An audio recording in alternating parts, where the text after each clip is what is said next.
நபிகள் நாயகம் உட்கார்ந்துருக்கிறார். அந்த சமயம் அங்க வர்றாங்க. அவங்க கையில திராட்சை பழ கொத்து அதை கொண்டுகிட்டு வந்து நபிகள் கிட்ட கொடுக்குறாங்க. சாப்பிடுங்க அப்படின்னு சொல்லி ரொம்ப அன்பா வேண்டிக்கிறாங்க. நபிகள் நாயகமும் ரொம்ப பிரியமா அதை வாங்கிட்டார். அதுக்கப்புறம் அதை சாப்பிட ஆரம்பிச்சார். நபிகள் நாயகம் மதீனாவில் தங்கி இருந்தப்போ இது மாதிரி நிறைய பேர் பழங்களையும் தின்பண்டங்களையும் கொண்டுகிட்டு வந்து கொடுக்கறது வழக்கம். நபிகள் நாயகம் என்ன பண்ணுவார்னா அதெல்லாம் வாங்குவார். உடனே பக்கத்தில் இருக்கிற தோழர்கள் எல்லாருக்கும் பகிர்ந்து கொடுப்பார், தானும் சாப்பிடுவார். இதுதான் எப்போதும் வழக்கம். ஆனா இந்த தடவை என்னாச்சு தெரியுமா? அவர் அப்படி பண்ணல. ஒவ்வொரு பழமா எடுத்து தானே சாப்பிட்டுக்கிட்டு இருக்கிறார். அவர் விருப்பமா சாப்பிடுகிற காட்சியை ஆசை தீர பார்த்துக்கிட்டு இருந்தாங்க அந்த வயசான அம்மா, அந்த பழத்தை கொடுத்தவங்க. அவங்களுக்கு ரொம்ப மகிழ்ச்சியா இருந்தது, மன நிறைவா இருந்தது. நாம ஆசையா கொண்டுகிட்டு வந்து கொடுக்குற பழத்தை நபிகள் நாயகம் இவ்வளவு பிரியமா சாப்பிடுறாரு அப்படின்னு நினைச்சு ரொம்ப சந்தோஷப்பட்டாங்க. அதுக்கப்புறம் அங்க இருந்து அவங்க புறப்பட்டு போயிட்டாங்க. அந்த அம்மா போனதுக்கு அப்புறம் பக்கத்துல இருந்த தோழர்கள் பேச ஆரம்பிச்சாங்க. ஏன்னா அவங்களுக்கு சந்தேகம், இன்னைக்கு வித்தியாசமா நடந்துகிட்டாரே அப்படின்னு.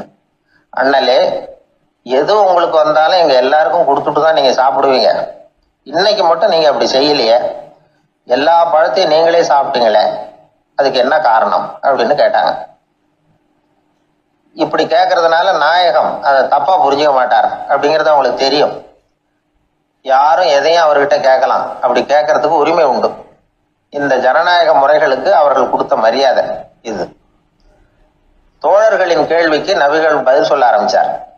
நண்பர்களே, அந்த அம்மா ரொம்ப பிரியமா அந்த பழங்களை என்கிட்ட கொண்டுகிட்டு வந்து கொடுத்தாங்க. முதல்ல ஒரு பழத்தை எடுத்து வாயில போட்டு பார்த்தேன், அது ரொம்ப புளிப்பா இருந்தது, சாப்பிடுறது ரொம்ப கஷ்டம்.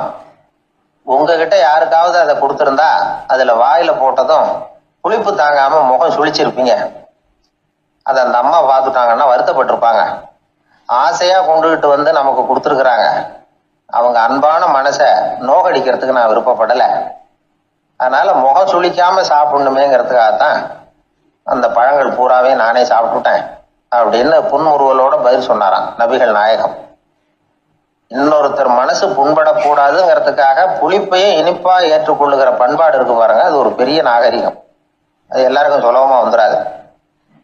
நல்லா இருக்கிற பழத்தையே என்ன இவ்வளவு மோசமா இருக்குன்னு சொல்லுகிறவர்கள் தான் நம்ம கிட்ட அதிகம்.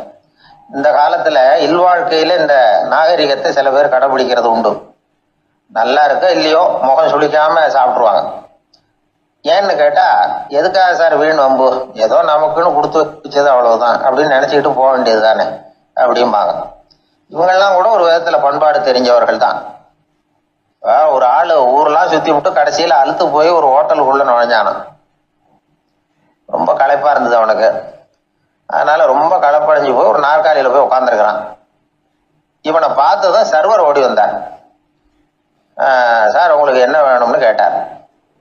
எனக்கு தேவை 2 தோசையும் கொஞ்சம் அன்பான வார்த்தைகளும் அப்படின்னா.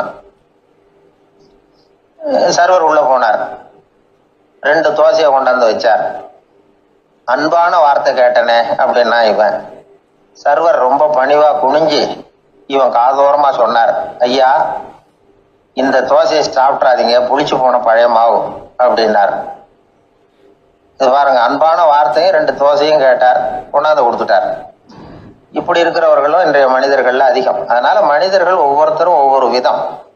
நம்ம கிட்ட பிரியமா நடந்துகிறவர்கள் மனம் கோணும்படி நாம் நடந்து கொள்ளக்கூடாது அப்படிங்கிறது தான் நபிகள் நாயகம் அவருடைய செயல் மூலமா நமக்கு உணர்த்தி இருக்கிற வாழ்வியல் உண்மை.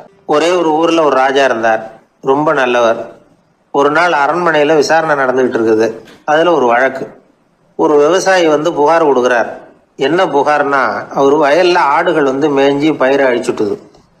நிறைய உழைச்சி செலவு பண்ணி பயிரை உண்டாக்கி வச்சிருந்தேன், எல்லாம் போயிட்டுது. இனிமே நான் என்ன செய்யறது, நீங்க தான் சரியான தீர்ப்பு வழங்கணும் அப்படின்னார் அந்த விவசாயி. அந்த ஆடுகளுக்கு சொந்தக்காரர் யாருன்னு கண்டுபிடிச்சி அரண்மனைக்கு அழைச்சிட்டு வாங்கன்னு உத்தரவு போட்டார் ராஜா. சேவகர்கள் போனாங்க, ஆளை கண்டுபிடிச்சாங்க, கூப்பிட்டுக்கிட்டு அரண்மனைக்கு வந்துட்டாங்க. ராஜா விசாரணை பண்ணாரு. அப்புறம் விசாரிச்சு முடிச்சுவிட்டு தீர்ப்பு வழங்கினார். இந்த விவசாயி அடைந்திருக்கிற இழப்புக்கு ஈடாக உன்னுடைய ஆடுகளை அவன்கிட்ட கொடுத்துட வேண்டியது அப்படின்னு சொல்லிவிட்டார். உன்கிட்ட இருக்கிற ஆடு பூரா அவன்கிட்ட கொடுத்துரு, அந்த ஆட்டுனால ஏற்பட்ட இழப்பு சரியா போகட்டும் அப்படின்னு தீர்ப்பு வழங்கிட்டார். அந்த மன்னருடைய மகன் இதை பார்த்துக்கிட்டே உட்காந்துருந்தான்.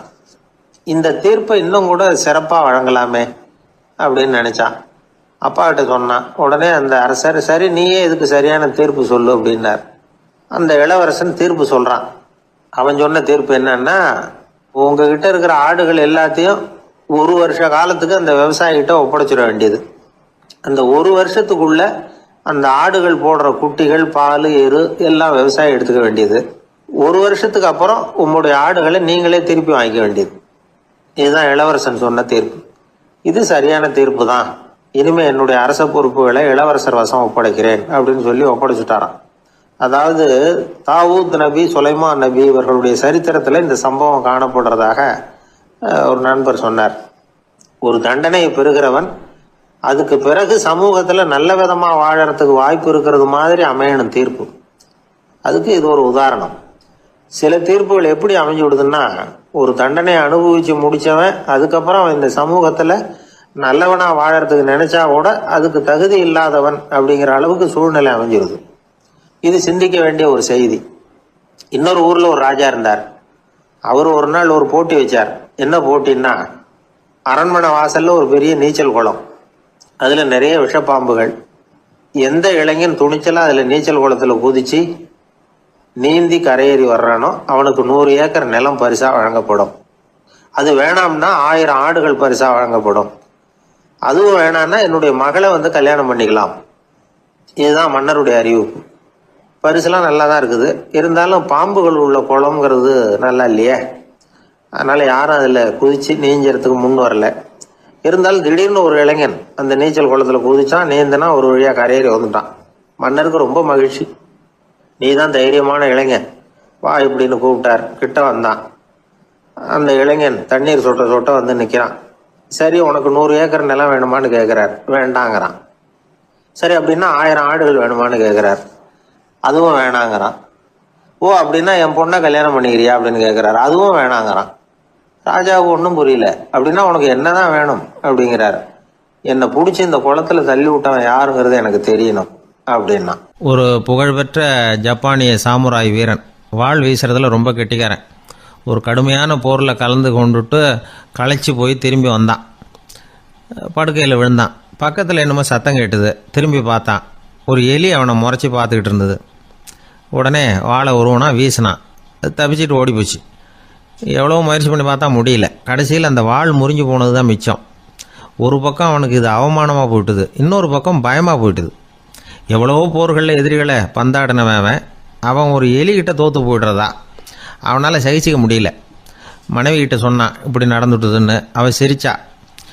உங்களுக்கு புத்தியே இல்லை, எலியை போய் யாராவது வாளால் வெட்டுவாங்களா அப்படின்னு அந்த அம்மா சொன்னதும், நீ என்ன சொல்கிறேன்னா, ஒரு பூனையை கொண்டுட்டு வந்துட்டா போதும், அதுக்கப்புறம் ஏன் எலி வரப்போகுது அப்படின்னு அந்த அம்மா. உடனே ஒரு பூனை வந்து சேர்ந்தது. அது சாதாரண பூனை இல்லை, வீர சாகசங்கள்லாம் செஞ்சு பழக்கப்பட்ட பூனை. பெரிய இடத்துல வளர்ந்தது. அதை கொண்டுட்டு வந்துட்டாங்க. அந்த பூனை குறி பார்த்து எலி மேலே பாஞ்சுது. ஆனால் அந்த எலியை சுலபமாக தப்பிச்சு போட்டுது. அடுத்தபடியாகவும் பாயறதுக்கு முயற்சி பண்ணிச்சு அந்த பூனை. ஆனால் அந்த எலியோ ரொம்ப தந்திரமாக திடீர்னு அந்த பூனையின் முகத்துக்கு நேராக பாஞ்சுது. அவ்வளவுதான். அந்த பூனை பயந்து போய் ஒரே தாவா தாவி ஜன்னல் வழியாக வெளியில் ஓடி போச்சு. அந்த வீரனுக்கு இது ஒரு பெரிய அதிர்ச்சியாக இருந்தது. அடுத்தபடியாக யோசனை பண்ணான். ராஜா வளர்த்துக்கிட்டு இருந்த அரண்மனை பூனையை ஒரு நாள் ஏரவலா கேட்டு வாங்கிட்டு வந்தான். ஊர் உலகம்லாம் பேர் வாங்கின பூனை இது. அந்த பூனையாலும் அந்த எலியை ஒன்றும் செய்ய முடியல. வீரனுக்கு ரொம்ப அதிர்ச்சி. அந்த அரண்மனை பூனைகிட்டையே போய் புலம்புனான். அரண்மனை பூனையே, நீயே தோற்று போயிட்டியே, இனிமேல் நான் என்ன செய்ய முடியும்னா. அந்த பூனை சிந்திச்சுது. அப்புறம் சொல்லிச்சு, இந்த காரியத்துக்கு இந்த மேல்மட்ட விவகாரம்லாம் சரிப்பட்டு வராது. சாதாரண வீட்டு பூனை கிடச்சிதுன்னா அதை கொண்டுகிட்டு வந்து விட்டுப்பார் அப்படின்னுது. சாதாரண பூனையால் என்ன செஞ்சிட முடியும்னா இவன் நம்பிக்கை இல்லாமல். இப்போ அந்த அரண்மனை பூனை சொல்லிச்சு, பெரிய வீட்டு பூனையெல்லாம் நல்லா சாப்பிட்டு தூங்கி பழக்கப்பட்டிருக்கோம். அதுக்கெல்லாம் ராஜதந்திரம் தெரியும், ஆனால் எலி பிடிக்க தெரியாது. அதுக்கான வளர்ப்பும் இல்லை, பயிற்சியும் இல்லை. ஏன்னா அதுக்கெல்லாம் பசி கிடையாது. சாதாரண வீட்டு பூனை அப்படி இல்லை, பசிக்கு ஆகாரம் தேடி அலையும், எலிகளை பிடிச்சி சாப்பிட்டுட்டு தான் உயிர் வாழும். அதனால் அதுகளுக்கு எலியை பிடிக்கிற எல்லா உத்திகளும் தெரியும், எங்களுக்கு தெரியாது அப்படின்னுது. அது சரியே, அதுவும் பூனை தான், நீயும் பூனை தான், அதால் முடிகிற காரியம் ஏன் உன்னால் முடியல அப்படின்னு கேட்டான் இவன். இதுக்கு அந்த பூனை சொல்லிச்சு, இதே கேள்வியை நானும் கேட்டேன், உன்னுடைய தந்திர முறை என்னன்னு கேட்டேன். அதுக்கு பதில் சொல்லாமல் படுத்து தூங்கி போச்சு. அதை மறுபடியும் எழுப்பி கேட்டேன், அதுக்கு கோவம் வந்துட்டுது. இதில் என்ன தந்திர முறை வேண்டியிருக்கு, நான் ஒரு பூனை அவ்வளவுதான். பூனைன்னா பூனை, பூனை எலியை பிடிக்கும், நான் எலியை பிடிக்கிறேன் அவ்வளவுதான்னுது அப்படின்னு சொல்லி விவரமாக சொல்லிச்சு அந்த அரண்மனை பூனை. உடனே ஒரு சாதாரண பூனையை கொண்டுட்டு வந்துட்டாங்க. கொண்டாந்து விட்டால் அது பார்க்குறதுக்கு ரொம்ப சாதாரணமாக தெரிஞ்சுது. இந்த வீரனுக்கு நம்பிக்கை வரல, இருந்தாலும் அதை கொண்டுட்டு வந்து வீட்டுக்குள்ளே விட்டான். ஒரே நிமிஷம் அந்த எலியை கவிட்டு வெளியில் ஓடிப்பிச்சு. மேலிடத்து பூனைகள்லாம் இதை வேடிக்கை பார்த்துக்கிட்டு வெளியில் நின்றுக்கிட்டு இருக்குது. எல்லாரும் மெதுவாக அந்த பூனையை நெருங்கி, உங்ககிட்ட அப்படி என்ன தனிப்பட்ட திறமை, அதோட ரகசியம் என்னன்னு கேட்டாங்க. அந்த சாதாரண பூனை ரொம்ப சாதாரணமாக சொல்லிச்சான், அதெல்லாம் எனக்கு தெரியாது, நான் பூனை அவ்வளவுதான், நீங்களும் பூனையா இருங்கோ அப்படின்னு சொல்லிவிட்டு அந்த பூனை தன்னுடைய வாயில் கவிய எலியோடு அங்கேருந்து நடந்து போச்சு. இந்த கதையிலேருந்து நாம் புரிஞ்சிக்க வேண்டிய தத்துவம் என்னென்னா, நீயாக இரு, இதுதான் அந்த தத்துவம். நம்ம ஒவ்வொருத்தருக்கு உள்ளேயும் ஒரு தனித்தன்மை இருக்குது. இதை அவங்கவுங்க புரிஞ்சுக்கிட்டு உண்மை இயல்பு புரிஞ்சுக்கணும். நம்முடைய இயல்பு என்னங்கிறது நமக்கு தெரியணும். அதை கண்டுபிடிக்கிறது தான் உண்மையான கலை. ஒரு பெரிய மனுஷன் வாயை அகலமாக திறந்து வச்சுட்டு தூங்கிட்டு இருந்தான். உடனே ஒரு எலி உள்ளே பூந்துட்டு தான். வீட்டு வேலையாள் டாக்டருக்கு ஃபோன் பண்ணான், எங்கள் முதலாளி வாய்க்குள்ளே ஒரு எலி பூந்துட்டுது டாக்டர் அப்படின்னா. நான் உடனே புறப்பட்டு வரேன், அதுக்கு முன்னாடி நீ ஒரு ரொட்டி துண்டை எடுத்து ஒரு வாய்க்கு முன்னாடி காட்டு, உள்ளே போன எலி வெளியில் வந்துடும்னார் டாக்டர். சரின்னு சொல்லிவிட்டான். கொஞ்ச நேரத்தில் டாக்டர் அங்கே போய் சேர்ந்தார். அப்போ வேலைக்காரன் ஒரு பெரிய மீனை அவர் வாய்க்கு நேராக இப்படியும் இப்படியும் ஆட்டிக்கிட்டு இருந்தான். நான் ரொட்டி துண்டை தானே காட்ட சொன்னேன்னார் டாக்டர். அவன் சொன்னான், எலியை வெளியில் கொண்டுட்டு வர்றதுக்கு ரொட்டி துண்டை காட்ட சொன்னீங்க டாக்டர், அதுக்கப்புறம் அந்த எலியை துரத்திக்கிட்டு ஒரு பூனை உள்ளே போயிருக்கு, அதுக்காகத்தான் இந்த மீனை காட்டிகிட்டு இருக்கேன் நானா. இது எதுக்குன்னா இப்படி வேடிக்கையாக சொல்கிறது, பூனை பூனையாக இருக்க வேண்டும், எலி எலியாக இருக்க வேண்டும், மனுஷன் மனுஷனாக இருக்க வேண்டும் அப்படிங்கிறத புரிஞ்சுக்கிறது. நாம இருக்கிற வரை வெற்றி நிச்சயம். உழைப்பும் நேர்மையும் உயர்வதற்கு வழிகள். அதை விட்டுட்டு உட்கார்ந்த இடத்துல இருந்துகிட்டே உயர போகணும் அப்படின்னு ஆசை கற்பனை பண்றாங்க. அந்த கற்பனையிலேயே பாதி வாழ்க்கை ஓடி போடுது. உழைப்புங்கிற வழியையும் நேர்மைங்கிற வழியையும் ஒதுக்கி விட்டு குறுக்கு வழியில ஓட நினைக்கிறவங்க குப்புற விழுந்து விடுறாங்க. எந்த தொழிலை நாம செய்தாலும் சரி, அந்த தொழிலுக்குரிய பெருமையை நாம புரிஞ்சுக்கிட்டு அதுல ஈடுபடணும். அப்படி இல்லாம என்ன சார் பொழப்புது, இந்த தொழிலை மனுஷன் செய்வானா அப்படி புலம்பிக்கிட்டு இந்த தொழிலையே செஞ்சுக்கிட்டு இருக்கிறவங்க நம்மள பல பேர் உண்டு. செய்யும் தொழிலே தெய்வம் அப்படின்னு சொல்றாங்கல்ல, அப்படி சொல்றது எதுக்காக, அந்த அளவுக்கு அதுல ஒரு ஈடுபாடு வேணுங்கிறதுக்காகத்தான். ஒரு பெரிய மலைப்பகுதி, அந்த மலை அடிவாரத்துல ஒரு சிற்பி உட்காந்து ஒரு சிலையை வடிச்சுக்கிட்டு இருக்கிறான். கையில ஒரு சின்ன உளிய வச்சுக்கிட்டு ஒரு பெரிய கருங்கல் பாறையை கொஞ்சம் கொஞ்சமா உடைச்சுக்கிட்டு இருக்கான். ஒரு சிற்பத்தை வடிக்கிறதுங்கிறது அவ்வளவு உன்னதமான ஒரு தொழிலா, எல்லாராலையும் முடியுமா அது? அப்படி இருந்தும் அந்த சிற்பிக்கு மன நிறைவில்லை. அவன் நினைக்கிறான், இந்த கடுமையான வெயில்ல உட்கார்ந்து வேலை செய்யறது எவ்வளவு கஷ்டம், நாம ஒரு சிற்பியா இருக்கிறதுனால தானே சூரியன் கடுமையான வெப்ப கதிர்களை நம்ம மேல வீசுறான், நாமளே அந்த சூரியனா இருந்துட்டா இந்த கஷ்டம் இருக்காத, நம்மளை கஷ்டப்படுத்துறவன் நம்மளை விட வலிமை உள்ளவன், அதனால நாம அவனா மாறி விடுறதுதான் நல்லது அப்படின்னு அந்த சிற்பி யோசனை பண்ணான். அவன் எண்ணம் உடனே நிறைவேறிட்டுது. இயற்கைங்கிற மாபெரும் சக்தி அவனை ஒரு சூரியனா மாத்தி விட்டது. சிற்பி இப்போ ஒரு சூரியனா மாறினான். இனிமே இந்த உலகத்துல நம்மளை விட வலிமை உள்ளவன் வேற யாரும் கிடையாது அப்படின்னு நினைக்க ஆரம்பிச்சுட்டான். அவனுக்கு மகிழ்ச்சியா இருந்தது. அந்த மகிழ்ச்சி அதிக நேரம் நீடிக்கல. ஏன்னா கொஞ்ச நேரத்துல ஆகாயத்துல கரிய மழை மேகங்கள் அப்படியே சூழ்ந்து வந்தது. சூழ்ந்து வந்த மேகங்கள் சூரியனை மறைக்க ஆரம்பிச்சது. இப்போ சூரியனா இருந்த அந்த சிற்பி நினைச்சு பாக்குறான், என்ன இது, என்னையே இந்த மேகம் மூடி மறைக்குதுன்னா அது என்னை விட பெரிய ஆளாதான் இருக்கணும், அதனால இனிமே நாம சூரியனா இருக்கக்கூடாது, நாம மேகமா தான் இருக்கணும், அதுதான் கௌரவம் அப்படின்னு நினைக்க ஆரம்பிச்சிட்டான். இப்பவும் பாருங்க, இயற்கை அவனுடைய ஆசையை நிறைவேற்றி வச்சது.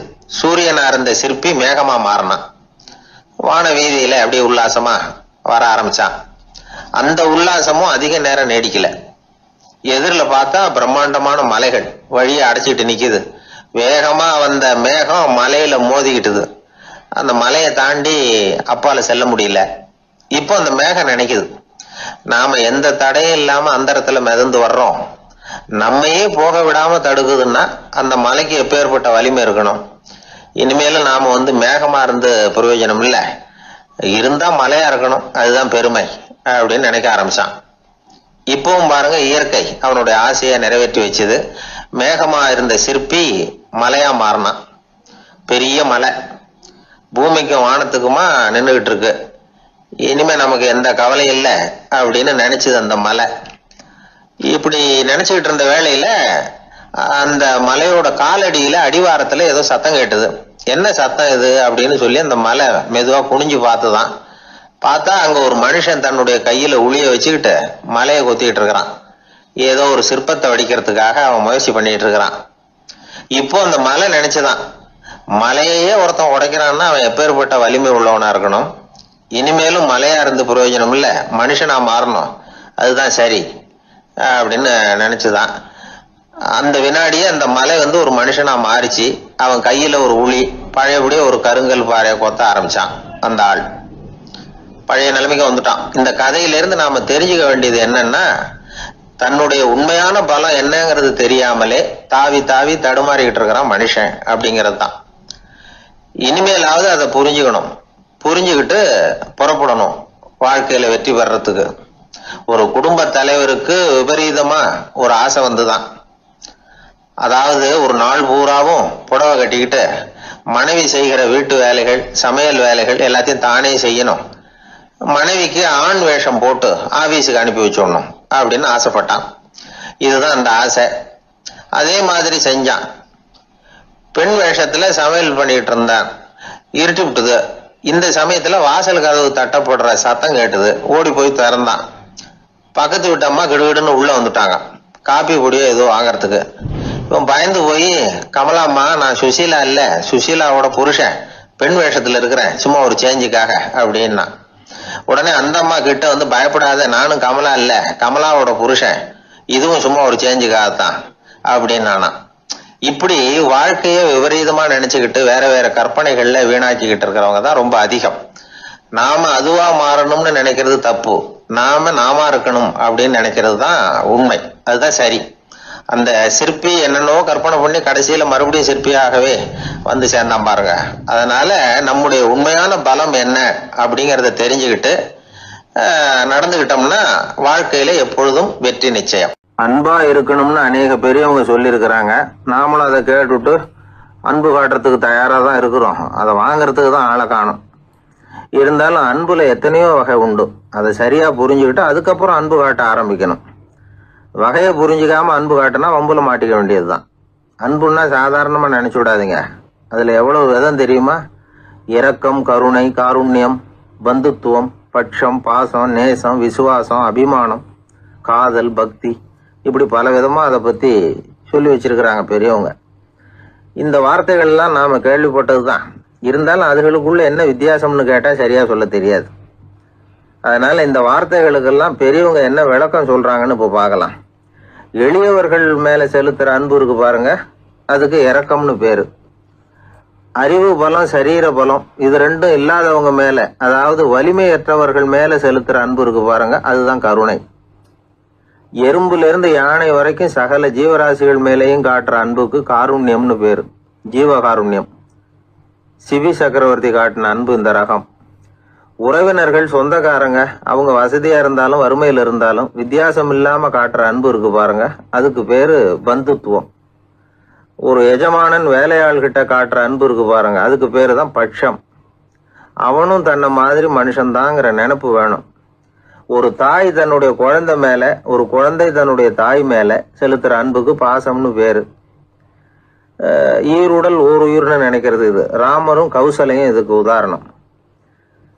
தம்மை ஒத்த நண்பர்கள் கிட்ட செலுத்துற அன்புக்கு நேசம்னு பேரு. வயசு, செல்வம், அந்தஸ்து, இந்த வித்தியாசமெல்லாம் பார்க்காம அவங்க சுக துக்கத்துல சமபங்கு எடுத்துக்கிறது இது. கிருஷ்ணன் குசேலர்கிட்ட காட்டினது இந்த ரகம். வேலை செய்யறவன் முதலாளி கிட்ட காட்டுற அன்புக்கு விசுவாசம்னு பேரு. தேசத்து மேலையும் தாய்மொழி பேர்லையும் செலுத்துற அன்புக்கு அபிமானம்னு பேரு. தேசாபிமானம்னு சொல்றோமே இதுதான். ஒரு கணவன் மனைவி பேர்ல காட்டுற அன்புக்கு காதல்னு பேரு, கடவுள் பேர்ல செலுத்துற அன்புக்கு பக்தின்னு பேரு. இப்படி அன்புல பல ரகம் இருக்கிறப்போ அதுல உள்ள வித்தியாசம் தெரியாம இடம் மாத்தி அன்பு காட்டினா இடைஞ்சல் தான். சரி, இந்த அன்பை பத்தி விஞ்ஞானம் என்ன சொல்லுது தெரியுமா? இதயத்தை பாதுகாக்கிறதுக்கு முக்கியமா தேவைப்படுற ஒண்ணு இந்த அன்பு தான்னு சொல்லுது. நெதர்லாந்து விஞ்ஞானிகள் இதை ஆராய்ச்சி பண்ணியே கண்டுபிடிச்சிருக்கிறாங்க. கொஞ்சம் முயல் குட்டிகளை 2 பிரிவா பிரிச்சாங்க. 2 குரூப்புக்கும் கொழுப்பு அதிகமா உள்ள ஆகாரத்தையே கொடுத்துட்டு வந்தாங்க. ஆனா ஒரு குரூப்புக்கு வெறுமன ஆகாரத்தை கொடுத்ததோட சரி, இன்னொரு குரூப் முயல்களுக்கு ஆகாரம் கொடுத்ததோட நிறுத்திக்கல. அதுக்கு முன்னாடி கூண்டுகளை திறந்து விட்டு முயல்களை கொஞ்ச நேரம் எடுத்து கொஞ்சி விட்டு அதுக்கப்புறமா ஆகாரம் கொடுத்தாராம் ஆராய்ச்சியாளர். இந்த குரூப்புக்கு இதய பாதிப்பு 60% குறைச்சலா இருந்துதான். சில நோயாளிகளுக்கு ஹார்ட் அட்டாக் வந்தாலும் அதை தாங்கிக்கிட்டு குணமாகிற சக்தி அதிகமா இருக்குது. இது எப்படின்னு ஆராய்ச்சி பண்ணி பார்த்துருக்குறாங்க. அவங்கெல்லாம் மனைவி தன் பேர்ல ரொம்ப அன்பா இருக்கிறதாக நினைக்கிறவங்களா இருக்கிறாங்களாம். இதய நோயாளிகள் பல பேரை சந்திச்சு இதய நோய் ஏற்பட என்ன காரணம்னு கேட்டிருக்கிறாங்க. அவங்க சொன்ன காரணம்லாம் சாப்பாடு சம்பந்தமா இல்லையா, மனைவி அன்பா இல்ல, இப்படிப்பட்ட காரணத்தை தான் சொல்றாங்களாம். அதனால இதயத்தை பாதுகாக்கணும்னு நினைக்கிறவங்க அடுத்தவங்க அன்பா இருக்கிறது மாதிரி பார்த்துக்குங்க, அதுதான் முக்கியம். ஒருத்தர் முகம் பூரா பிளாஸ்டரி போட்டுக்கிட்டு வந்தார். ரொம்ப கோபமா, என்னங்க ஆச்சுன்னு விசாரிச்சேன். எல்லாம் உங்களால தான் சார்னார். விவரமா சொல்லுங்களேன். என்ன, உங்க தகவலை கேட்டுட்டு ஒரு பூனைக்குட்டியை கையில எடுத்தேன், அன்பா அதை தடவி கொடுக்கறதுக்காக. ஆனா அது முந்திக்கிட்டது, அது என் முகத்தை தடவி கொடுத்துட்டுது. முகம் பூரா நகை கீறல், அதுதான் இப்படி அப்படின்னார். அன்புல அறிவு சேராததுனால வந்த கோளாறு இது. ஒரு கோவில்ல ஆன்மீக சொற்பொழிவு நடந்துகிட்டு இருக்குது. ஒரு பெரியவர் பேசிக்கிட்டு இருக்கார். கடவுளை பத்தியும் சொர்க்கத்தை பத்தியும் மனுஷனை பத்தியும் அவர் விவரமா பேசுறார். எல்லாரும் உட்காந்து கேட்கறாங்க. அந்த கூட்டத்துல ஒரு தத்துவ ஞானியும் உட்கார்ந்து இருக்கிறார். அவருடைய நண்பர். பேசி முடிச்சதும் அந்த பெரியவர் மேடையை விட்டு இறங்கினார். நேரா அந்த தத்துவ ஞானி கிட்ட வந்தார். எப்படி இருந்தது என்னுடைய பேச்சு அப்படின்னு கேட்டார். நீங்க பேசினது ஒண்ணுக்கு ஒண்ணு முரண்பாடா தெரிஞ்சது அப்படின்னாரா இவரு. நான் என்ன அப்படி தப்பா பேசிவிட்டேன் அப்படின்னாரா அவரு. கடவுளை நம்புகிறவன் சொர்க்கத்துக்கு போவான்னு சொன்னீங்க, அப்புறம் நல்ல விதமா வாழறவன் சொர்க்கத்துக்கு போவான்னு சொன்னீங்க அப்படின்னாராம். இதுல என்ன முரண்பாடுன்னு கேட்டிருக்காரு அவர். இதுலதான் முரண்பாடு தெரியுது எனக்கு. அதாவது இங்க ஒருத்தன் எல்லா தப்பும் பண்ணிட்டு இருக்கிறான், அவன் கடவுளை நம்பினான்னா அவன் சொர்க்கத்துக்கு போவானா? இது என்னுடைய முதல் கேள்வி. இல்லைன்னா ஒருத்தன் எந்த தப்பும் பண்ணல, ரொம்ப ஒழுங்கா வாழ்ந்துகிட்டு இருக்கிறான், ஆனா அவன் கடவுளை நம்பல, அவன் என்ன நரகத்துக்கு தான் போவானா? கடவுள் நம்பிக்கை உள்ள ஒரு திருடன் என்ன ஆவான், எங்க போவான்? கடவுள் நம்பிக்கையே இல்லாத ஒரு நல்லவன் என்ன ஆவான், எங்க போவான்? ஒருத்தன் இங்க கடவுள் நம்பிக்கையோட வாழறது முக்கியமா அல்லது நல்லவனா வாழறது முக்கியமா? இதுதான் இவர் கேட்ட கேள்வி. இதை கேட்டதும் அந்த பெரியவர் குழம்பி போட்டார். அவர் சொன்னது நியாயம் தானே. கடவுளை நம்புறவன் தான் சொர்க்கத்துக்கு போவான்னா பேசாம கடவுளை நம்பிக்கிட்டு இந்த உலகத்துல எல்லா தப்பும் பண்ணிக்கிட்டு இருக்கலாமே. பேச்சாளர் குழப்பத்தோட வீட்டுக்கு போனார். படுத்து தூங்கினாரு. ஒரு கனவு வந்தது. கனவுல அவர் ஒரு ரயில்ல வேகமா போயிட்டு இருக்கிறார். எதிரில் உட்காந்துருக்கிறவரை பார்த்து நாம இப்ப எங்க போறோம்னு கேட்டார். சொர்க்கத்துக்கு போயிட்டு இருக்கிறோம் அப்படின்னாங்களாம். ரயில் போய் நின்னுது. இவர் இறங்கினார். இங்க கௌதம புத்தர் இருப்பார், சாக்ரட்டிஸ் இருப்பார், அவங்கள பாக்குறதுக்கு ஒரு நல்ல வாய்ப்பு அப்படின்னு நினைச்சுக்கிட்டே அங்கேயும் இங்கேயும் பார்த்தார். அங்க யாருமே இல்லை. ஒரே பாலைவனம் மாதிரி இருக்குது. பச்சை இல்லை, பசுமை இல்லை, பூக்கள் இல்லை, மரம்லாம் மொட்டையா நிக்குது. எலும்பும் தோலுமா சில முனிவர்கள் அங்கேயும் இங்கேயுமா உட்காந்துருக்குறாங்க.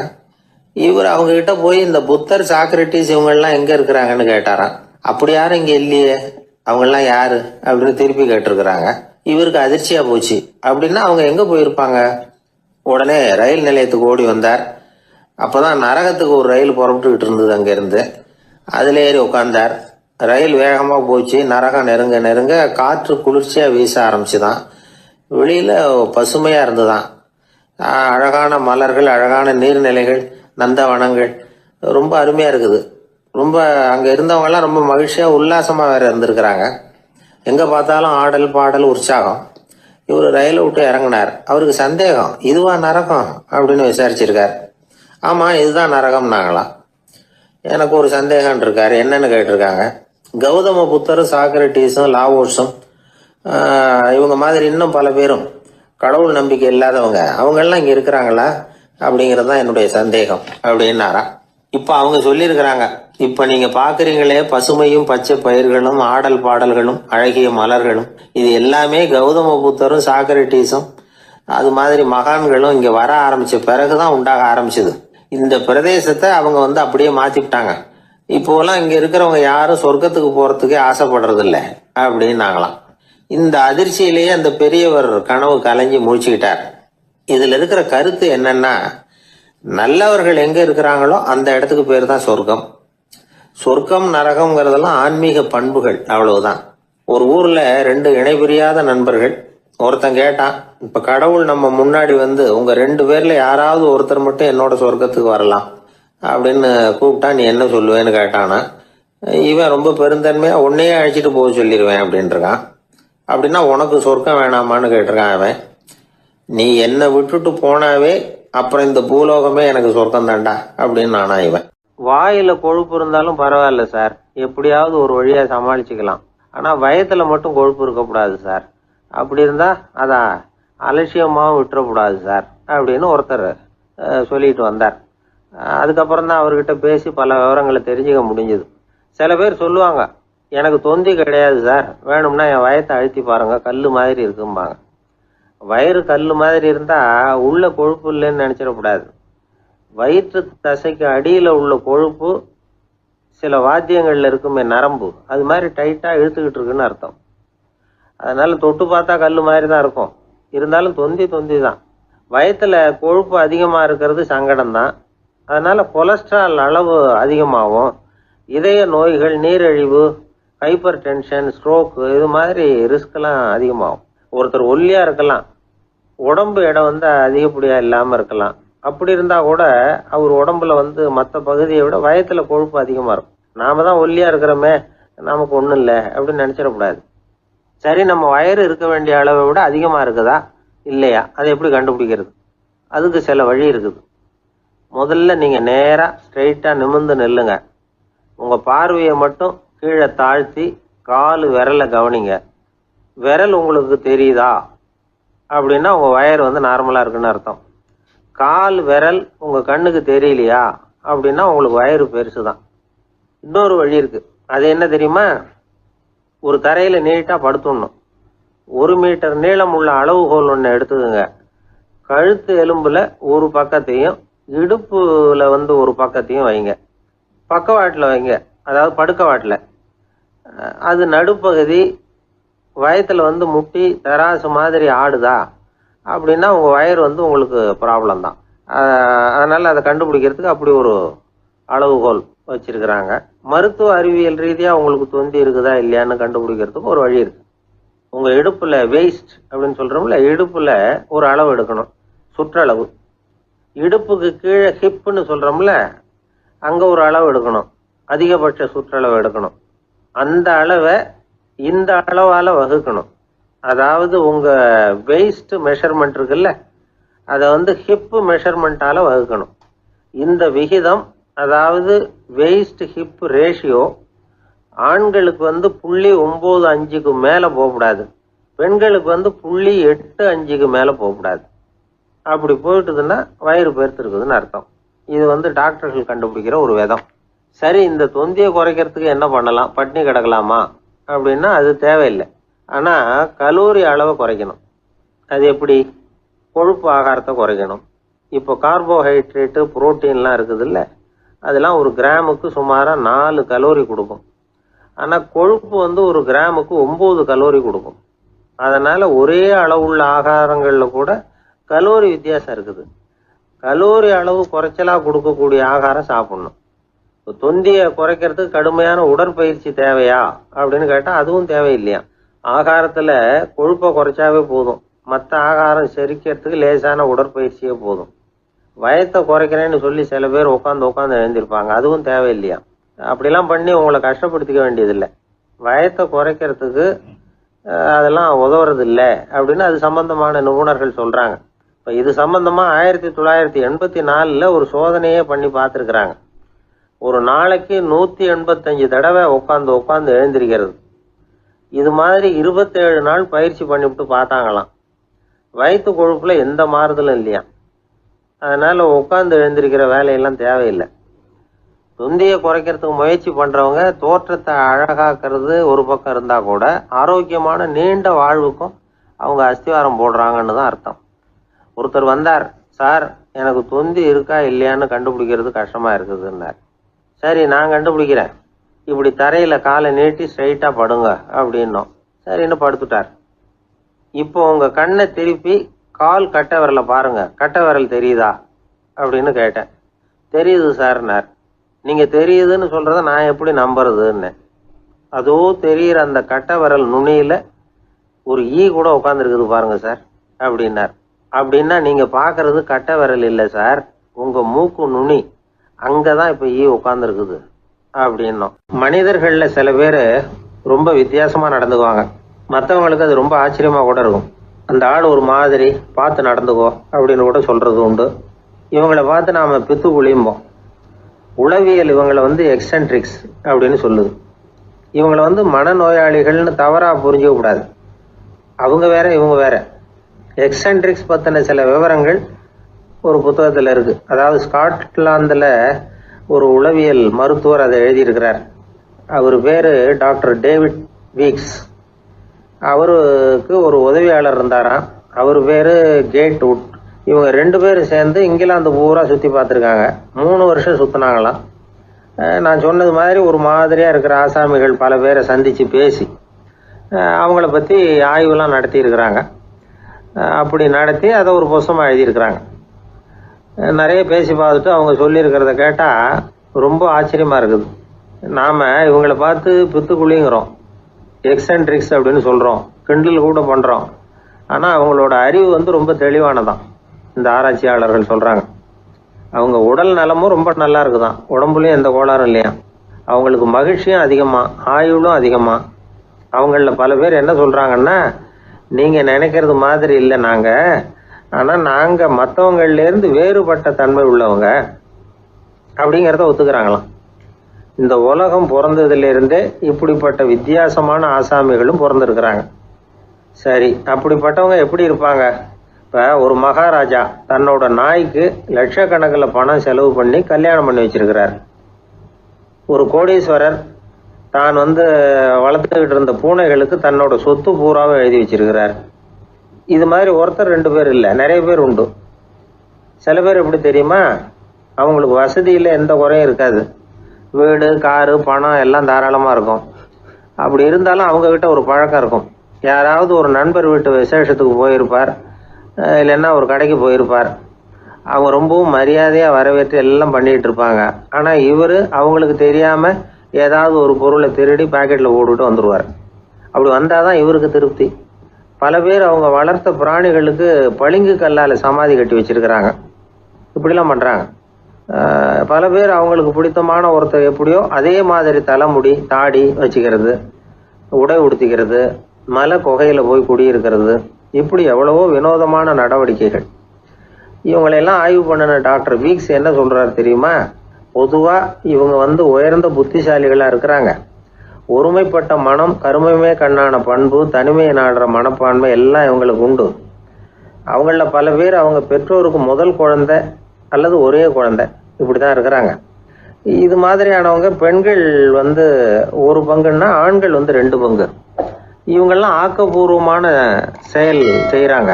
அப்படிப்பட்டவங்களா தான் இருக்கிறாங்க. அடுத்தவங்க கிட்ட அன்பு காட்டுறவங்களா இருக்கிறாங்க, உற்சாகம் ஊட்டுறவங்களா இருக்கிறாங்க. அவங்களுடைய ஆக்கப்பூர்வமான பணிகளுக்கு ஊக்கம் கொடுத்தா அவங்க மன சந்தோஷமும் உடல் நலமும் பெருகும், ஆயுளும் கூடும். இதெல்லாம் அந்த டாக்டருடைய கண்டுபிடிப்பு. பித்துக்குழித்தனத்துக்கும் மனநோய்க்கும் வித்தியாசம் உண்டுங்கிறத சொல்றதுதான் இந்த தகவல். அதனால 2ம் ஒண்ணுன்னு நினைச்சிடக்கூடாது. ஒரு நண்பன் ஒருத்தனை பத்தி சொல்றோம். அவன் எந்த வகைன்னு நீங்களே முடிவு பண்ணுங்களேன். அவன் ஒரு கல்யாண வீட்டுக்கு போய் சாப்பிட்டுட்டு வெளியில வந்தோம். அவன் கூட வெளியில வந்த உடனே ரொம்ப நேரமா தன்னோட செருப்பை தேடிக்கிட்டு இருந்தான். என்னப்பா இன்னுமா உன் செருப்பு கிடைக்கல அப்படின்னு கேட்டோம். இல்ல என்னது முன்னாடியே கிடைச்சுட்டுது, அதை விட நல்லதா ஏதாவது கிடைக்குமான்னு பாக்குறேன் அப்படின்னா அவன். ஒரு அரசன், அவனுக்கு வயசாயிட்டுது. அதனாலேயே இந்த கவலை, பயம் எல்லாமும் அதிகமாயிட்டுது. மரண பயம், ராத்திரியில் சரியாக தூங்க முடியல, இப்படி ஆயிட்டுது நிலைமை. அந்த அரசன் ஏற்கனவே எப்படின்னா போர்க்களங்களில் எத்தனையோ பேரை ஓட ஓட விரட்டி இருக்கிறான். இருந்தாலும் இப்போ அந்த துணிச்சல்லாம் எங்கேயோ போயிட்டுது. பேசாமல் படுத்துருக்கிறான். அப்படியே படுத்தாலும் தான் தூக்கம் வர மாட்டேங்குது. என்ன பண்ணலாம்னு யோசித்தான் இந்த மன்னன். உடனே எல்லா அமைச்சர்களையும் கூப்பிட்டான். எனக்கு நிம்மதி இல்லை, எதை நினைச்சாலும் பயமா இருக்கு, எனக்கு ஒரு ஆலோசனை சொல்லுங்க அப்படின்னா. என்ன ஆலோசனை வேணும் அப்படின்னு சொல்லி கேட்டாங்க. எனக்கு ஒரு நெருக்கடியான சந்தர்ப்பம் ஏற்பட்டு போச்சுன்னு வச்சுக்கோங்க. அந்த நேரத்தில் நீங்கள் யாருமே என் பக்கத்தில் இல்லை ஆலோசனை சொல்கிறதுக்கு அப்படின்னா, அந்த சமயத்தில் எனக்கு உபயோகப்படுற மாதிரி ஒரு வாசகம், பொன்மொழி ஏதாவது சொல்லுங்க. அதை நான் என்னுடைய வைர மோதிரத்துக்கு அடியில் பதிச்சு வச்சுக்கிறேன் அப்படின்னார். தேவைப்படுறப்போ உதவும் அப்படிங்கிறதுனால. அவர் போட்டிருந்த மோதிரமும் அதுக்கு தகுந்த மாதிரியே திறந்து மூடுறது மாதிரி அமைஞ்சிருந்தது. ஏதாவது வாசகம் எழுதுனா உள்ற வச்சுக்கலாம், அதுக்கான வசதி அதில் இருந்தது. அமைச்சர்கள்லாம் யோசனை பண்ணாங்க. இது மாதிரி ராஜா கேட்குறாரு, என்ன வாசகம், அதாவது பொன்மொழி சொல்லலாம் அப்படின்னு எல்லாரும் யோசனை பண்ணாங்க. ஒருத்தருக்குமே சரியாக தோணலை, ஒரே குழப்பமாக இருந்தது. ஏன்னா நெருக்கடியான சமயத்தில் உபயோகப்படுறது மாதிரி ஒரு பொன்மொழி வேணும்னு சொல்லியிருக்கிறார். அப்படி இப்படி யோசித்து பார்த்தா ஒன்றுமே தோணலை. எல்லாரும் குழம்பிக்கிட்டு இருந்த நேரத்தில் ஒரு பெரியவர் அந்த பக்கமாக வந்தார். அவர் சொன்னார், நான் வேணும்னா அதுக்கு பொருத்தமாக ஒரு வாக்கியம் சொல்கிறேன், ஆனால் ஒரு நிபந்தனை. அதை யாரும் ரொம்ப ஆர்வம் காரணமாக அவசரப்பட்டு படிச்சிடக்கூடாது. அதை ரகசியமாக அந்த மோதிரத்துக்குள்ளே எழுதி வச்சுக்கணும். எப்போவாவது இக்கட்டில் மாட்டிக்கிற சமயத்தில் மட்டும் வேறு வழியே இல்லை அப்படிங்கிற நிலைமையில் மட்டும்தான் அதை திறந்து பார்க்கணும். அப்படி நீங்கள் இருக்கிறதா இருந்தால் நான் அதை சொல்கிறேன் அப்படின்னார் அந்த பெரியவர். சரின்னு ஒத்துக்கிட்டாங்க எல்லாரும். அதே மாதிரி அவர் ஒரு வாக்கியத்தை சொன்னார். அவர் சொன்ன வாக்கியத்தை ரகசியமாக மோதிரத்துக்குள்ளே பதிச்சு மூடியாச்சு. ராஜா அதை விரலில் மாட்டிக்கிட்டார். கொஞ்ச நாள் ஆச்சு. அந்த ராஜாவுக்கு ஒரு சோதனை வந்தது. என்ன சோதனைன்னா, அடுத்த நாட்டு மன்னன் படையெடுத்துக்கிட்டு வந்துட்டான். அவன் இவர்கிட்ட ஏற்கனவே தோற்று போனவன், ஒரு வெறியில் வந்திருக்கிறான். தோற்று போனவன் மறுபடியும் சண்டைக்கு வந்தால் எப்படி வருவானோ அப்படி வர்றான். ஒரு வெறியில் வந்தால் ஜெயிச்சுட்டான். என்னாச்சு, இவரோட நிலைமைன்னா நாட்டை இழந்துட்டார், எல்லாத்தையும் இழந்துட்டார். கடைசியாக ஒரு அடிபட்ட குதிரையில் ஏறி தப்பிச்சு போயிட்டார், வேற வழி இல்லைன்னு. பின்னாடி துரத்திக்கிட்டு வராங்க. இவர் ஒரு மலை உச்சிக்கு போயிட்டார், அதுக்கும் அப்பால் போக முடியாது. ஏன்னா அந்த பக்கம் பயங்கர பள்ளம். உல்லாச பயணிகள் கண்டு கழிக்கிற இடம் அது. ஆனால் இவருக்கு அது சாவு பயணத்தின் வாசல், திரும்பவும் முடியாது. அவ்வளவு குறுகிய பாதை அது, வேற வழியே இல்லை. இந்த நேரம் சூரிய ஒளி மோதிரத்தில் பட்டு மின்னிச்சு. உடனே இவருக்கு ஞாபகம் வந்தது. மோதிரத்தை திறந்து படிக்கிறார். அதில் இருந்த வாசகம், இந்த நிலையும் மாறிவிடும், this too will pass away. அவருக்கு ஒரு தைரியம் வந்தது. பின்னாடி வந்தவங்களும் திசை மாறி வேற எங்கேயோ தேடி போயிட்டாங்க. அவங்க விரட்டிக்கிட்டு வரலன்னா இவ்வளவு அழகான ஒரு இடம் இருக்கிறதே எனக்கு தெரியாமல் போயிருக்குமேன்னு நினைச்சார். இவ்வளவு அழகை ரசிக்கிறதுக்காக ஒரு நாட்டையே கூட இழக்கலாம்னு தோணுச்சு அவருக்கு. அமைதியாக அந்த அழகை ரசித்தார். எதிரிகள்லாம் எங்கேயோ போயிட்டாங்க. மன்னர் நாடு திரும்பினார். மறுபடியும் படைகளை திரட்டினார். கொஞ்ச நாளில் படை எடுத்துக்கிட்டு போனார். யாருக்கிட்ட தோற்று போனாரோ அவரையே வெற்றி கண்டு திரும்பி வர்றார். வரவேற்பு விழா பிரமாவப்படுது. ஆடல் பாடல் கோலாகலம். இதை பார்த்ததும் அந்த ராஜாவுக்கு தலைகால புரியல. நம்மளை இனிமேல் யாராலையும் ஜெயிக்க முடியாதுன்னு நினைச்சார். அகம்பாவம் லேசாக எட்டி பார்த்தது. இப்போ மறுபடியும் சூரிய ஒளிப்பட்டு மோதிரம் மின்னிச்சு. அதை திறந்து மறுபடியும் படிக்கிறார். இந்த நிலைமையும் மாறிவிடும், this too will pass away. அவ்வளவுதான். அவர் மனசு அடங்க ஆரம்பிச்சுட்டுது, ஆணவம் போயிட்டுது. இதிலிருந்து நாம் தெரிஞ்சுக்க வேண்டியது என்னன்னா, எந்த சூழ்நிலையிலையும் நாம் கவலைப்பட வேண்டியதில்லை. ஏன்னா இங்கே எதுவுமே நிரந்தரம் இல்லை. அந்த ராஜா மாதிரியே நம்ம ஆள் ஒருத்தன் ஒரு மோதிரம் போட்டிருந்தான், அதுக்குள்ளே அவன் எழுதி வச்சிருந்த வாசகம் எதுக்கும் கவலைப்படாதே அப்படிங்கிறது தான். ஒரு நாள் பயங்கரமான கவலையோடு உட்காந்துருந்தான். பக்கத்தில் இருந்தவங்க சொன்னாங்க, இது மாதிரி சந்தர்ப்பத்தில் தான் நீ உன் மோதிரத்தை திறந்து பார்க்கணும்னாங்க. இவனுக்கு கவலையோட எரிச்சலும் சேர்ந்துக்கிட்டது. அது எப்படி முடியும், இப்போ திருட்டு போனது என்னோட அந்த மோதிரம் தானே அப்படின்னு சொல்லிவிட்டு தலையில் கை வச்சுட்டு உட்காந்துட்டான். இப்படிலாம் சொல்கிறது உண்டு. இருந்தாலும் நாம் எந்த சூழ்நிலையிலையும் கவலைப்பட வேண்டியதில்லை அப்படிங்கிற உண்மையை புரிஞ்சுக்கணும். அப்படி கவலையை வெல்றதுக்கான வழி தெரிஞ்சுட்டதுன்னா வாழ்க்கையில வெற்றி நிச்சயம். ஒருத்தர் தனியா ஒரு இடத்துல கண்ணை மூடிக்கிட்டே உட்கார்ந்துருக்கிறார். தூங்கிட்டு இருக்கிறாரா, தியானம் பண்ணிட்டு இருக்கிறாரா, எப்படி கண்டுபிடிக்கிறது? நமக்கு தெரிஞ்ச வரைக்கும் தூக்கம்னா தலை அடிக்கடி சாயும், அப்புறம் நிமிரும். தியானம்னா ஆடாம அசையாம அப்படியே இருக்கும். இதுதான் நமக்கு தெரிஞ்ச வித்தியாசம். ஆனா தூக்கத்துக்கும் தியானத்துக்கும் நிறைய வித்தியாசம் உண்டு. ஒரு முட்டாள் தூங்க போனால் முட்டாளாகவே திரும்பி வருகிறான். அதே முட்டாள் தியானம் பண்ண போனால் அவன் ஞானியாக திரும்பி வருகிறான். இப்படி எல்லாம் பெரியவங்க சொல்லி வச்சிருக்கிறாங்க. அது இருக்கட்டும், ஞானிகளுக்கும் நமக்கும் என்ன வித்தியாசம்? இப்ப நாம அழகா ஒரு ரோஜா பூவை பாக்குறோம். ஆஹா, எவ்வளவு அழகா இருக்குது அப்படின்னு ஆச்சரியப்படுறோம். ஒரு ஞானி அந்த ரோஜா பூவை பாக்குறார். அவரும் நினைக்கிறார், ஆஹா, இது எவ்வளவு அழகா இருக்குது அப்படின்னு. உலக பொருள்களை நாம எப்படி ஐம்புலன்கள் மூலமா உணர்றோமோ அப்படித்தான் அவங்களும் உணர்றாங்க. அதுல ஒண்ணும் வித்தியாசம் இல்ல. அல்வா சாப்பிடுறோம், அது நமக்கு மட்டும்தான் இனிக்கும், ஞானிகளுக்கு எல்லாம் கசக்கும்னு சொல்லுவோம். அப்படி இல்ல, அதுல வித்தியாசம் இல்ல. அப்புறம் ஞானிகளுக்கும் நமக்கும் என்னதான் வித்தியாசம்? அந்த வேறுபாடு எந்த கட்டத்துல ஆரம்பமாகுது அதை இப்ப பாப்போம். இப்ப மறுபடியும் அந்த ரோஜா பூ கிட்ட போவோம். ஞானி அதை பாக்குறார். ஆஹா, எவ்வளவு அழகா இருக்குன்னு நினைக்கிறார். அதுக்கப்புறம் அதையே நினைக்கிறது இல்ல, வேற வேலையை பார்க்க போடுவார். அல்லது இயற்கையின் ஆற்றலை பத்தி நினைக்க ஆரம்பிச்சிருவார். அவ்வளவுதான். ஆனா நாம அப்படி செய்ய மாட்டோம். நாம என்ன செய்வோம் தெரியுமா? முதல்ல அந்த ரோஜா பூவை பார்ப்போம். ஆஹா, எவ்வளவு அழகா இருக்குது இந்த ரோஜா பூன்னு நினைப்போம். அந்த அழகை ரசிப்போம். அப்புறம் இந்த மலர் நம்ம கிட்ட இருந்தா எவ்வளவு அழகா இருக்கும்னு நினைப்போம். அதுக்கப்புறம் அந்த மலர் நமக்கு வேணும்னு நினைப்போம். அதுக்கு அடுத்த கட்டம், அந்த மலர் இல்லைன்னா நம்மால வாழ முடியாதுங்கிற நிலைமைக்கு வந்துருவோம். உடனே அந்த மலர் அடையறதுக்கு முயற்சி பண்ணுவோம். அதுக்கு யாராவது தடையா இருந்தா அவங்க மேல நமக்கு கோபம் வரும். அந்த கோபத்தின் காரணமா நம்ம விவேக புத்தியை இழந்துருவோம். யாருகிட்ட எப்படி நடந்துக்கணுங்கிறத மறந்துடுவோம். அதன் காரணமா ஞாபக மறதி ஏற்படும். அதாவது முன்பு விவேக புத்தி மழுங்கி இருந்ததுன்னா அது இப்ப அடியோட இல்லைங்கிற நிலைமை வந்துடும். அதன் காரணமா நம்ம புத்தியை இழந்துருவோம், கடைசியில அழிவோம். இந்த நிலைமை நமக்கு வந்துடக்கூடாதுன்னா அதுக்கு என்ன செய்யணும்? நமக்கு கெடுதல் செய்யக்கூடிய ஆசைகளை ஆரம்பத்திலேயே கிள்ளி எறிஞ்சிடணும். ஒரு விஷயம் என்ன தெரியுமா? எந்த ஆசைக்குமே முதல்ல வலு கிடையாது. அதை பத்தி நாம நினைக்க நினைக்கதான் அதுக்கு வலு உண்டாகுது. இளம் தளிரா இருந்தது இப்ப பெரிய மரமா ஆயிடுது. ஞானிகள் இந்த அளவுக்கு அதை வளர விடுறது இல்ல. அதுதான் நமக்கும் அவங்களுக்கும் உள்ள வித்தியாசம். ஒரு இளைஞன் கையில ஒரு குச்சியை வச்சுக்கிட்டு நடந்து போயிட்டு இருக்கிறான். இன்னொரு வயசானவர் கையில ஒரு குச்சியை வச்சுக்கிட்டு நடந்து போறார். அது அவருக்கு ஊன்றுகோல். அது இல்லைன்னா அவரால் நடக்க முடியாது. அது தவறி கீழே விழுந்தா அவரும் விழுந்துருவார். ஆனா அந்த இளைஞன் அப்படி இல்ல. அவனுடைய கைத்தடியை யாராவது எடுத்துக்கிட்டு போனா கூட அவன் கவலைப்பட மாட்டான். அவன் அந்த கைத்தடியை பயன்படுத்துறது மாதிரிதான் ஞானிகள் உலக பொருள்களை பயன்படுத்துறாங்க. ஆனா நம்ம மாதிரி சாதாரண ஆளுங்க அந்த வயசானவர் கைத்தடியை பயன்படுத்தினது மாதிரி உலக பொருள்களை பயன்படுத்துறோம். இதுதான் ஞானிகளுக்கும் நமக்கும் உள்ள வித்தியாசம்.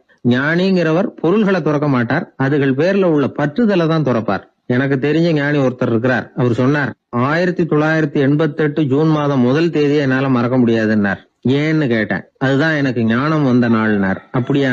ஆமா, அன்னைக்குதான் எனக்கு கல்யாணம் ஆச்சு, என் மனைவி பேரு ஞானம் அப்படின்னார். அதனால ஞானம் ஒவ்வொருத்தருக்கும் ஒவ்வொரு மாதிரி வரும். அதனால நாம ஞானிகளுடைய வாழ்க்கையை பார்த்து அவர்களை நெருங்க முடியுமான்னு பார்க்கணும். அந்த முயற்சி நமக்கு தேவை. அந்த வகையில நம்ம வாழ்க்கையை அமைத்து கொண்டால் வாழ்க்கையில படிப்படியா முன்னேறலாம், படிப்படியா வாழ்க்கையை அனுபவிக்க முடியும். ஒரு ராஜா இருந்தார். அவருக்கு என்ன பொழுதுபோக்கு தெரியுமா? தன்னை சுத்தி இருக்கிறவங்க கிட்ட ஏடா கூடமா ஏதாவது கேள்வி கேட்க வேண்டியது, அவங்க பதில் சொல்ல தெரியாம முழிக்கிறாங்கல்ல, அதை பார்த்து ரசிக்க வேண்டியது. இப்படி ஒரு சுபாவம் அவருக்கு. ஒரு நாள் அவருடைய மந்திரி ஒருத்தர் அவர்கிட்ட மாட்டினார். அவரை கிட்டத்துல கூப்பிட்டு, அமைச்சரே, எனக்கு ஒரு சந்தேகம்னார். என்னன்னார் அமைச்சர். கடவுள் இருக்கிறாரா அப்படின்னு ஒரு கேள்வி கேட்டாராம். ஆமா, இருக்கிறார் அப்படின்னாராம் அவரு. அவர் என்ன சர்வ வல்லமை படைச்சவரா அப்படின்னாராம். ஆமா அரசே, அவன் இல்லாம ஒரு அணுவும் அசையாது. இருந்த இடத்துல இருந்தே கண் சிமிட்டுகிற நேரத்துல ஏராளமான அற்புதங்களை நிகழ்த்த அவனன்றி யாரால் முடியும் அப்படின்னாராம் அமைச்சர். இந்த இடத்துலதான் எனக்கு இன்னொரு சந்தேகம்னாரா ராஜா. என்ன சொல்லுங்கன்னார். நீங்க சொல்றீங்க அவர் சர்வ வல்லமை படைச்சவர், இருந்த இடத்துல இருந்தே ஏராளமான அற்புதங்களை செய்யக்கூடியவர்னு. அப்படி இருக்கிறப்போ அவர் இருந்த இடத்துல இருந்தே ஒருத்தனுடைய கஷ்டத்தை தீர்த்து வச்சுள்ளாமே, மேஜிக் பண்றது மாதிரி. அதை விட்டுட்டு பக்தன் கூப்பிட்டா உடனே ஒரு வாகனத்து மேல ஏறி ஏன் இங்க ஓடி வரணும்? அப்படி வர்றதாக புராணம்லாம் சொல்லுதே. அவருக்கு இருக்கிற சக்திக்கு அவர் உட்கார்ந்த இடத்துல இருந்தே ஒரு விரலை அசைச்சா இங்க பக்தனுக்கு கிடைக்க வேண்டியதெல்லாம் கிடைச்சுடாதா அப்படின்னாராம். அமைச்சர் யோசனை பண்ணி பார்த்திருக்கார். அப்புறம் சொன்னாராம், மன்னா, இந்த கேள்விக்கான பதிலை சமயம் வர்றப்போ உங்களுக்கு சொல்றேன் அப்படின்னு சொல்லிவிட்டு அப்போதைக்கு அவர்கிட்ட இருந்து தப்பிச்சார். கொஞ்ச காலம் கழிச்சு ஒரு நாள் ராஜா உல்லாச பயணம் புறப்பட்டார். அவருடைய குடும்பம், உறவினர்கள் எல்லாரும் சேர்ந்து போனாங்க. ஒரு பெரிய படகுல ஏறி ஒரு நதியை கடந்து போயிட்டு இருக்கிறாங்க. அந்த படகோட ஒரு முனையில ராஜா உட்கார்ந்து நதியோட அழகை ரசிச்சுக்கிட்டு இருக்கிறார். இன்னொரு முனையில அமைச்சர் இளவரசனுக்கு ஏதோ வேடிக்கை காட்டிக்கிட்டு இருக்கிறார். அந்த படகு நடு ஆத்துல போயிட்டு இருக்குது. அப்போ தொப்புன்னு ஒரு பெரிய சத்தம். அரசே, நம்ம இளவரசர் ஆத்துல விழுந்துட்டார் அப்படின்னு அலறினார் அமைச்சர். அவ்வளவுதான். உடனே ராஜா குபீர்னு ஆத்துல பாஞ்சார். மகனை தேட ஆரம்பிச்சுட்டார். அங்கேயும் இங்கேயும் கொஞ்ச நேரம் அல்லாடினாரு. மகனை காணல. அதுக்கப்புறம் மந்திரியும் ஆத்துல குதிச்சு ராஜா கிட்ட வந்தார். அரசே, இளவரசர் படகுல பத்திரமா தான் இருக்கிறார். தண்ணியில விழுந்தது வெறும் கல்லு தான் அப்படின்னார். 2 பேரும் ஈர உடையோட படகுக்கு சேர்ந்தாங்க. ராஜா மந்திரிய கோபமா பார்த்தார். இது என்ன விளையாட்டுன்னார். அரசே, கொஞ்ச நாளைக்கு முன்னாடி நீங்க கேள்விக்கு பதில் ஒண்ணு கேட்டீங்க. அந்த கேள்விக்கான பதில நீங்க அனுபவ ரீதியா உணரணும்னு ஆசைப்பட்டேன். அதனாலதான் இப்படின்னார்.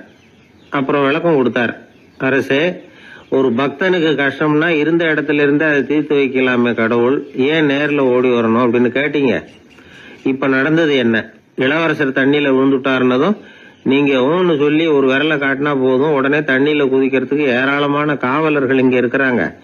ஆனா நீங்க என்ன செஞ்சீங்க? இளவரசர் விழுந்துட்டாருன்னதும் அவர் எந்த பக்கம் எந்த திசையில விழுந்தாருன்னு கூட கேட்காம உடனே தண்ணியில குதிச்சிங்க. அப்படி உங்களை குதிக்க வச்சது எது? மகன் மேல உள்ள பாசம், அன்பு. அது மாதிரிதான் கடவுளும் ஓடி வர்றார் அப்படின்னார். அதுக்கப்புறம் அந்த ராஜா ஏட கூடமா எதுவும் கேள்வி கேட்கறதே இல்லையா, அந்த பழக்கத்தை விட்டுட்டாராம். அதனால இந்த தகவலை கேட்டு உடனே நீங்களும் கடவுளே கொஞ்சம் இப்படி வந்துட்டு போ அப்படின்னு கூப்பிட்டு அவர் வர்றாரா அப்படின்னு ஆகாயத்தை பார்த்துக்கிட்டு நிக்க கூடாது. இந்த கதையோட கருத்து என்னன்னா, அன்பிற்கும் உண்டோ அடைக்கும் தாழ் அப்படிங்கிறது தான். அன்பு வலிமையானது அப்படிங்கறத புரிஞ்சுக்கிட்டா போதும். உங்களுக்கு ஒரு கல்யாண பத்திரிகை வருது, அதுக்கு நீங்க வாழ்த்து செய்தி அனுப்புறதுக்கும் நேர்ல போறதுக்கும் வித்தியாசம் இருக்குது இல்ல. அன்னைக்கு ஒருத்தன் அப்படிதான் வந்தான். கையில ஒரு கல்யாண பத்திரிகை வச்சிருந்தான். சார், இந்த கல்யாணம் கல்கத்தாவில் நடக்குது, ரொம்ப தூரம் தான், இருந்தாலும் நான் நேர்ல போய் கலந்துக்க போறேன்னா. மாப்பிள்ளை அவ்வளவு நெருக்கமானவரான்னு. இல்ல சார், மாப்பிள்ளையே நான் தான் அப்படிங்கிறான். சில பேர் எப்படின்னா, அவங்க பேசுற வார்த்தை ஒரு மாதிரியா இருக்கும், அதுக்கு அர்த்தம் வேற மாதிரியா இருக்கும். அதனால நாம அவசரப்பட்டு ஒரு முடிவுக்கு வந்துடக்கூடாது. யோசிச்சு பார்க்கணும். இல்லைன்னா விவரம் தெரிஞ்சவங்களை கேட்டு அதுக்கு அர்த்தம் என்னன்னு கண்டுபிடிக்கணும். ஒரு ஊர்ல ஒரு பெரியவர் இருந்தார். அவருக்கு 3 பிள்ளைங்க. கடைசி காலத்துல அவர் அந்த 3 பிள்ளைங்களையும் கிட்டத்துல கூப்பிட்டு 3 அறிவுரைகளை சொல்லிவிட்டு கண்ணை மூடிட்டார். அவர் சொன்ன அறிவுரைகள் என்ன தெரியுமா? பெத்த தாய்க்கு சோறு போடாதே, இது ஒரு அறிவுரை. கொடுத்த கடனை கேட்காதே, இது ஒரு அறிவுரை. விதைச்ச நிலத்துக்கு வேலி போடாதே, இது ஒரு அறிவுரை. என்ன இது எல்லாம் ஒரு மாதிரியா இருக்குது, இதெல்லாம் பார்த்தா அறிவுரை மாதிரியா தெரியுது, என்னப்பா இப்படி சொல்றிய அப்படின்னு கேட்கலாம்னா அவர் அதுக்குள்ள கண்ணை மூடிட்டார். சரி, அப்பா சொல்லிவிட்டு போன அறிவுரைக்கு அர்த்தம் என்ன, அதை எப்படியாவது கண்டுபிடிப்போம் அப்படின்னு சொல்லி அந்த 3 பிள்ளைங்களும் ஆளுக்கு ஒரு அறிவுரையை எடுத்துக்கிட்டு வெளியில புறப்பட்டாங்களாம், விவரம் தெரிஞ்சவங்களை கேட்கலாம்னு. ஒரு பெரியவர் வந்தார். அவரை பார்த்து விளக்கம் கேட்டாங்க. ஐயா, கொஞ்சம் நெல்லுங்க, எங்க அப்பா சாகர சமயத்துல பெத்த தாய்க்கு சோறு போடாதேன்னு சொல்லிவிட்டு போனார், அப்படின்னா என்ன அர்த்தம் அப்படின்னு கேட்டாங்க. அந்த பெரியவர் கொஞ்சம் யோசனை பண்ணி பார்த்துட்டு அப்புறம் விளக்கம் சொன்னார். பெத்த தாய்க்கு சோறு போடாதேன்னா பொதுவா வயசானவங்களுக்கு அடிக்கடி கோபம் வரும். மருமகளோ மற்றவங்களோ சோறு போட்டா சீரா போட்டா ஐயோ குறைச்சி போடுறாளே, தாராளமா போடுறதுக்கு மனசு வரலையேம்பாங்க. தாராளமா போட்டா ஐயோ இப்படி மாட்டுக்கு கொட்டுறது மாதிரி கொட்டுறாளேம்பாங்க. ஆக எப்படி போட்டாலும் கோபம் வரும். அதனால இவங்களுக்கெல்லாம் நாம சோறு போடக்கூடாது, அவங்களா எடுத்து போட்டுக்கிற மாதிரி அவங்களுக்கு முன்னாடி வச்சுடணும். அதுதான் புத்திசாலித்தனம். அததான் உங்க அப்பா பெத்த தாய்க்கு சோறு போடாதேன்னு சொல்லியிருக்கிறார். போடாதேன்னா அவங்களா எடுத்துக்கிற அளவுக்கு அவங்க முன்னாடி சோத்தை வச்சிருங்க, அவங்க வேணுங்கிறத எடுத்துக்கிட்டோம்னு அர்த்தம் அப்படின்னு விளக்கம் கொடுத்தாரு அந்த பெரியவர். சரிங்க, அடுத்தபடியா எங்க அப்பா கொடுத்த கடனே கேட்காதேன்னு சொன்னாரு, அது எப்படிங்க நாங்க கேட்காம இருக்க முடியுமா அப்படின்னு கேட்டிருக்காங்க. பெரியவர் சொன்னார், கொடுத்த கடனை கேட்காதேன்னா கடனை கொடுத்துட்டு அதை கேட்டு வாங்குற அளவுக்கு நடந்துக்கிறவனுக்கு கடன் கொடுக்காதேன்னு அர்த்தம். கொடுத்த கடனை கேட்காமலே திருப்பி கொண்டாந்து கொடுக்கற நல்லவங்களா பார்த்து கடனை கொடுக்கணும். அததான் உங்க அப்பா அப்படி சொல்லி இருக்கிறார், கொடுத்த கடனை கேட்காதேன்னு அப்படின்னு விளக்கம் கொடுத்தார். உடனே இவங்க அந்த மூணாவது விஷயத்தையும் சொல்லி விளக்கம் கேட்டாங்க. விதைச்ச நிலத்துக்கு வேலி போடாதேன்னு சொன்னாரு, அது எப்படி வேலி போடாம இருக்க முடியும் அப்படின்னு கேட்டாங்க. ஏன் முடியாது? நம்ம நிலத்தை சுத்தி இருக்கிற நிலத்துக்கு சொந்தக்காரங்க எல்லாம் நல்லவங்களா இருந்துட்டா நம்ம நிலத்துக்கு வேலி போட வேண்டிய அவசியம் இல்லையே, வேற பாதுகாப்பு தேவையில்லையே.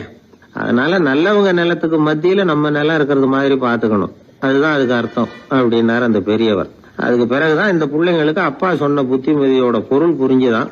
ஒரு பெரியவர் இந்த உலகத்தை விட்டு போகக்கூடிய நிலைமையில இருக்கிறார், கட்டில்ல படுத்திருக்கிறார். சொந்தக்காரங்க எல்லாம் கூப்பிட்டு ஆளுக்கு ஒரு புத்திமதி விதமா சொல்லிக்கிட்டே இருக்கிறார். அவங்க எல்லாம் கிட்டத்துல வந்து அவர் சொல்ற புத்திமதியை கேட்டுட்டு போறாங்க. கடைசியா அவரோட மனைவி கிட்டத்துல வந்தாங்களாம். எனக்கு என்ன புத்திமதி சொல்லிட்டு போறீங்க அப்படின்னு கேட்டிருக்காங்க. உனக்கு எதுவும் புத்திமதி சொல்ல வேணாம்னு நினைக்கிறேன்னாராம் அவரு. ஏன்னு கேட்டாங்களாம் இவங்க. இதுவரைக்கும் நான் சொன்ன எந்த புத்திமதியை நீ ஒழுங்கா கேட்டிருக்கிற அப்படின்னு சொன்னாராம். ஒருத்தர் வேகமா வந்தார், அவசரமா ஒரு செய்தித்தாள் வாங்கினார். அதை விட வேகமா அங்கேயே நின்றுகிட்டு அதை புரட்டினார். ஒரு நிமிஷம் என்னத்தையும் ஆர்வமா பார்த்தார். அதுக்கப்புறம் நிதானமா பேப்பரை மடிச்சு வச்சுக்கிட்டு அவசரம் இல்லாம நடந்து போனார். அவர்கிட்ட மெதுவா போய், அப்படி என்னத்த சார் அவ்வளவு ஆர்வமா பாத்தீங்க அப்படின்னு கேட்டோம். கடையில பேப்பர் வாங்கின உடனே முதல் காரியமா அதை பாத்துருவேன் சார் அப்படின்னார். ஏதேன்னு கேட்டோம். அதுதான் சார் ராசி பலன், அதை பார்த்தாதான் எனக்கு எல்லாமே சரியா ஓடும் அப்படின்னார். அது சரி சார், ராசி பலன்ல என்ன போட்டிருக்கு அப்படிங்கறத பாக்குறீங்க, சரி அதுல போட்டிருக்கிறது பிரகாரம் அன்னைக்கு சரியா நடக்குதா அப்படின்னு கேட்டோம். நடக்குதா இல்லையான்னு எல்லாம் சரி பார்த்துட்டு இருக்க மாட்டேன் சார், காலையில அதை பாக்கணும், அதுல ஒரு ஆவல், அவ்வளவுதான். கிட்டத்தட்ட எல்லாருமே இதே மாதிரி ஒரு ஆர்வத்துலதான் அதை பாத்துட்டு இருக்கிறாங்க. ராசி பலன் பாக்குற பழக்கம் தமிழர்கள் கிட்ட ரொம்ப அதிகமா இருக்குதுங்கிறார் ஒரு பேராசிரியர். அவர் எழுதியிருந்த ஒரு ஆய்வு கட்டுரை ஒண்ணு சமீபத்துல படிச்சோம். ராசி பலன் போடாம வர்ற நாளிதழ்கள் இங்க வந்து ரொம்ப குறைச்சல், அது போட்டாதான் அதிகமா விற்பனை ஆகுது. அதனால அதுல நம்பிக்கை இல்லாதவங்க கூட அதை போட்டுக்கிட்டு இருக்கிறாங்க. ரொம்ப வேடிக்கை சார், மெட்ராஸ்ல பேப்பர் வாங்கி தன்னோட ராசி பலன் பார்த்துட்டு பெங்களூர்ல ஓடுற குதிரை மேல பணம் கட்டுறவங்களும் உண்டு. ராசி பலன் பார்த்துட்டு லாட்டரி சீட் வாங்குறவங்களும் உண்டு. இந்தியாவில் அச்சாகிற மொத்த லாட்டரி சீட்ல 70% தமிழ்நாட்டுல தான் விற்பனை ஆகுதான். இது முன்னாடி இங்க அனுமதி இருந்த காலத்துல உள்ள கணக்கு. இப்பதான் அதை கட்டுப்பாடு பண்ணியாச்சு. வான் மண்டலம் பூ மண்டலத்தை பாதிக்கிறது உண்மைதான், அதை வந்து அறிவியல் பூர்வமா சிந்திக்கணும். அதை விட்டுட்டு இன்று நண்பரால் பண வரவு அப்படின்னு ராசி பலன் பார்த்துக்கிட்டு இருக்கிறோம். நம்முடைய நண்பன் இன்னைக்கு பணம் கொண்டாந்து கொடுக்க போறான்ங்கிறது ஆகாயத்துல உள்ள நட்சத்திரத்துக்கு எப்படி தெரியும்? அதுவும் இல்லாம இங்க உள்ள நண்பர்கள் எந்த காலத்துல பணம் கொண்டாந்து கொடுத்திருக்காங்க. நண்பர்களை வந்து பக்கத்திலேயே இருந்து பாக்குற நம்மாலேயே புரிஞ்சுக்க முடியல, எங்கேயோ இருக்கிற நட்சத்திரத்துக்கு என்ன தெரியும்? ஒரு காலத்துல நாம வாழ்கிற இந்த பூமி ஒரே இடத்துல நிலையா நிக்குதுன்னு, சூரியனும் சந்திரனும் பூமியை சுத்திக்கிட்டு வருதுன்னு நம்பிக்கிட்டு இருந்தோம். அந்த காலத்துல உருவான ராசி பலன் கொள்கையை சூரியனை சுத்தி தான் பூமி வருதுன்னு தெரிஞ்சுக்கிட்ட இந்த காலத்திலயும் நம்பிக்கிட்டு இருக்கிறது ரொம்ப வினோதம் தான். இந்த ராசி பலன் பாக்குற பழக்கம் நம்முடைய ஊக்கத்தை இழக்க செய்யக்கூடிய ஒரு பழக்கம், அது வேண்டியது இல்லைங்கிறது தான் அறிவாளிகள் கருத்து. இப்போ ஒரு உதாரணத்துக்கு நாமே ஒரு சோதனை செஞ்சு பார்ப்போமே. ஒரே நாள் வந்த தினசரி பேப்பர்கள் சிலதை எடுத்துக்கிட்டோம். அதுல ஒரே ராசிக்கு ஒவ்வொரு பேப்பர்லயும் என்ன பலன் போட்டிருக்கு பாக்கலாமா? என்னுடைய நண்பர் ஒருத்தர் ராசிக்கு ஒவ்வொரு செய்தித்தாள்லயும் என்ன ராசி பலன்னு பார்த்தோம். ஒரு பேப்பர்ல செலவும் சிரமமும் அப்படின்னு போட்டிருக்கு, இன்னொரு பேப்பர்ல சுலபமாக நன்மை அப்படின்னு போட்டிருக்கு. இதுல எதை நம்புறது? நீங்களும் ஒரு நாள் இதை சோதிச்சு பாருங்க. பல பேப்பர் வாங்கி உங்க ராசிக்கு ஒவ்வொரு பேப்பர்ல என்ன போட்டிருக்குன்னு பாருங்க. எல்லாம் ஒரே விதமா இருக்காது, மாறி மாறி இருக்கும். என்னுடைய நண்பர் ஒருத்தர் நானும் ஒரு நாள் கடையில பேப்பர் வாங்கணும். நண்பர் வந்து ராசி பலன்ல எல்லாம் ரொம்ப நம்பிக்கை இல்லாதவர். இருந்தாலும் நான் பேப்பர் வாங்கின உடனே உங்க ராசி என்ன சொல்லுங்க, பலன் என்னன்னு பாக்கலாம்னு. அவர் சிரிச்சுக்கிட்டு அதெல்லாம் டூப்புங்க, அதை ஏன் பாக்குறீங்கன்னார். சும்மா சொல்லுங்கன்னு. என் ராசி தனுசு, அதுல பண வரவுன்னு போட்டிருக்கோம் அப்படின்னாரு. நான் பார்த்தேன், ஆச்சரியப்பட்டு போயிட்டேன். பண வரவுன்னு தான் போட்டிருக்கு சார், அது எப்படிங்க பார்க்காமலே கரெக்டா சொல்லிவிட்டீங்க அப்படின்னு கேட்டேன். அவர் மெதுவா கிட்ட வந்து காதோட காதா சொல்றார், அந்த பேப்பருக்கு தினமும் ராசி பலன் எழுதி கொடுக்கறதே நான் தான் சார் அப்படின்னார். உனக்காக நான் என்ன வேணும்னாலும் செய்யறதுக்கு தயாரா இருக்கிறேன் அப்படின்னாரு ஒருத்தர். சரி, வேற ஒன்னும் வேணாம், ஒரு 10 ரூபா பணம் இருந்தா கைமாத்தா கொடு, நாளைக்கு தந்துடுறேன் அப்படின்னாரு இன்னொருத்தர். அவ்வளவுதான், நான் அவசரமா ஒரு ஆளை பார்க்க வேண்டியிருக்கு, அப்புறமா வந்து உன்னை பாக்குறேன் அப்படின்னு சொல்லிவிட்டு அந்த ஆள் நழுவி போயிட்டார். இதுதான் இன்னைக்கு உலக நிலவரம். ஆனா ஒருத்தர் மேல உண்மையாவே அன்பு செலுத்துறது அப்படிங்கறது ரொம்ப பெரிய விஷயம். பக்தி செலுத்துறதுங்கிறது அதை விட பெரிய விஷயம். பக்தினா ஏதோ கோயிலுக்கு போய் சாமி கும்பிட்டு வர்றது இல்ல. பக்தியோட எல்லை எதுன்னு தெரிஞ்சுக்கிறதுக்கு உங்களுக்கு ஆசையா இருக்குதா அப்படின்னா ஒரு கதை உண்டு, அதுக்கு அதை கேளுங்க. அதாவது மயூர சர்மன் அப்படின்னு ஒருத்தர் இருந்தான். கிருஷ்ணர் மேல அவன் ரொம்ப பக்தியா இருந்தான். ஒரு நாள் கிருஷ்ணர் வந்து அவனை பார்த்துட்டு போலாம்னு நினைச்சு வந்தாரு. கிருஷ்ணரை பார்த்த உடனே அவனுக்கு ரொம்ப மகிழ்ச்சி இருக்காது அப்படின்னா. ஏன்னா வழக்கமா பக்தர்கள் தானே பகவான் கிட்ட ஏதாவது கேட்கறது வழக்கம். இங்க வந்து பகவான் வந்து பக்தனை பார்த்து கேட்க ஆரம்பிச்சுட்டாரு. இத பாருப்பா, உன்கிட்ட நான் ஒண்ணு கேட்பேன், கொடுப்பியா அப்படின்னார். பக்தன் மாட்டேன் நான் சொல்லுவான், நீங்க என்ன கேட்டாலும் அதை கொடுக்கறதுக்கு நான் சித்தமா இருக்கிறேன் அப்படின்னா மயூர சர்மன்.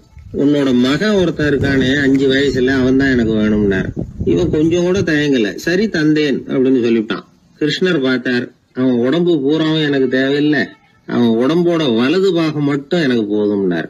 அதுக்கும் சரி அப்படியே கொடுக்குறேன்னா இவன். அந்த சின்ன பையனை நிக்க வச்சு அவன் தலையில இருந்து ஒரு ரம்பத்தால அறுக்கணும், அப்பதானே அது 2 பாகமா ஆக்க முடியும் அப்படின்னாரு. சரி அப்படியே செய்யறேங்கிறான் அவன். அந்த ரம்பத்தை நீ ஒரு பக்கம் பிடிச்சுக்கணும், உன்னோட மனைவி ஒரு பக்கம் பிடிச்சுக்கணும், நீங்க 2 பேரும் அப்படி பிடிச்சுக்கிட்டு அதை அறுத்து அவனை 2 துண்டாக்கணும் அப்படிங்கிறார். அதுக்கும் சரிங்கிறான். அப்படி செய்யறப்போ நீயும் அழப்படாது, உன்னுடைய மனைவியும் அழப்படாது அப்படின்னு அடுத்த கண்டிஷன். அதுக்கும் சரிங்கிறான். அடுத்த அப்படி ஒரு கண்டிஷன் போடுறார், அதாவது உன்னுடைய மகனும் அழப்படாது அப்படிங்கிறார். அதுக்கும் சரின்னு ஒத்துக்கிட்டான். இவ்வளவு நிபந்தனைகள் பேர்ல தான் உன் மகனோட வலது பாகத்தை நான் ஏத்துக்குவேன், இல்லைன்னா ஏத்துக்க மாட்டேன் அப்படின்னு சொல்லிவிட்டார் அவர். உங்களோட அத்தனை நிபந்தனைகளுக்கும் கட்டுப்பட்டு நாங்க நடக்கிறோம் அப்படின்னு சொல்லிவிட்டான் மயூர சர்மன். உடனே மகனை கூப்பிட்டான். அவன் வந்து நின்னான், அவனை குளிப்பாட்டினான், புது ஆடைகள் போட்டு விட்டான். அதுக்கப்புறம் ஒரு ரம்பத்தை எடுத்து அறுக்க ஆரம்பிச்சான். ஒரு பக்கம் அவன், இன்னொரு பக்கம் அவனுடைய மனைவி, நடுவுல அந்த பையன். அவங்க 2 பேர் கண்ணிலேயும் கண்ணீர் கொஞ்சம் கூட வரவே இல்லை. ஆனா அந்த சின்ன பையனோட இடது கண்ணில இருந்து மட்டும் கண்ணீர் வழிய ஆரம்பிச்சுட்டுது. இத கிருஷ்ணர் பார்த்துட்டார். என்னோட நிபந்தனைப்படி நீங்க நடந்துக்கல, அதனால உங்க பையனோட வலது பாகம் எனக்கு வேணாம்னு விட்டார். நாங்க 2 பேரும் அழலையே அப்படின்னா மயூர சர்மன். நீங்க அழல சரி, ஆனா உங்க பையனோட இடது கண்ணு மட்டும் அழுதுது அப்படின்னார். உடனே அந்த சின்ன பையன் என்ன சொன்னான் தெரியுமா? ஐயா, என் உடம்போட வலது பாகத்தை மட்டும் தானே பகவான் வந்து கேட்டாரு, வலது பாகம் பண்ணின புண்ணியத்தை இடது பாகம் பண்ணலையே அப்படின்னு நினைச்சுதான் இடது கண் அழுதுகிட்டு இருக்குது அப்படின்னா. உடனே கிருஷ்ணர் கண்ணுல தண்ணி வர ஆரம்பிச்சுட்டுதான். அந்த பையனை கட்டி பிடிச்சுக்கிட்டார். அவன் பழைய மாதிரி முழுசா ஆயிட்டான். இதுதான் பக்தியின் எல்லை அப்படின்னு விளக்கம் கொடுத்தார் ஒரு ஆன்மீக பேச்சாளர். பக்தியோட எல்லைய புரிஞ்சுக்கிறதுக்காக இந்த கதை. நீங்க உடனே பகவான் வந்து இப்படி எல்லாம் வந்து நின்னுகிட்டு பையனை வெட்டி விடு அப்படின்னு எல்லாம் கேட்பாரா அப்படின்னு எல்லாம் கற்பனை பண்ணக்கூடாது. ஆன்மீக விஷயங்களை வந்து ஆன்மீக நோக்கத்துல புரிஞ்சுக்கணும், அதுதான் முக்கியம். பக்தியோட எல்லைக்கே நம்மால போக முடியலன்னாலும் ஒரு ஓரத்துக்காவது போய் சேர முடியுதா அப்படின்னு முயற்சி பண்ணி பார்க்கலாம். அதுக்காக தான் இவ்வளவு. இப்போ நம்ம ஆளுங்களோட பக்தி எந்த அளவுக்கு இருக்குங்கிறத புரிஞ்சுக்கிறதுக்கு வேணும்னா ஒரு உதாரணம் சொல்லலாம். ஒருத்தர் கடவுள்கிட்ட வேண்டிக்கிட்டாராம், நான் செய்யற வியாபாரத்துல இன்னைக்கு 1000 ரூபாய் லாபம் கிடைச்சதுன்னா அதுல 500 ரூபாய உன் கோயிலுக்கு வந்து உண்டியல்ல போட்டு விடுறேன் அப்படின்னு வேண்டிக்கிட்டார். சொல்லிவிட்டு வியாபாரம் பண்ணார். 1000 ரூபாய் கிடைக்கல, 500 ரூபாய் தான் லாபம் கிடைச்சது. அவர் அதுக்கப்புறம் அந்த கோயிலுக்கு போகல. ஏங்க, கிடைச்ச 500ல பாதிய உண்டியல்ல போட்டு விடுறது தானே நியாயம் அப்படின்னு கேட்டாங்க. அதுக்கு அவரு முறைச்சு பாக்குறார். அப்புறம் சொல்றார், விவரம் தெரியாம பேசாதீங்க, கடவுள் ஏற்கனவே அவரு பங்கு 500 ரூபாயை எடுத்துக்கிட்டு மீதி 500 ரூபாய் தான் எனக்கு கிடைக்கிறது மாதிரி பண்ணிருக்கிறார், அதனால இது எனக்கு சேர வேண்டிய பங்கு அப்படின்னு சொல்லிவிட்டார். இவரோட பக்தியின் எல்லை எந்த அளவுல இருக்குது பாத்தீங்களா? வாழ்க்கையே வெறுத்து போச்சு சார் அப்படின்னு சொல்லிட்டு வந்தான் ஒருத்தன். ஏன்பா அப்படி சொல்ற அப்படின்னு.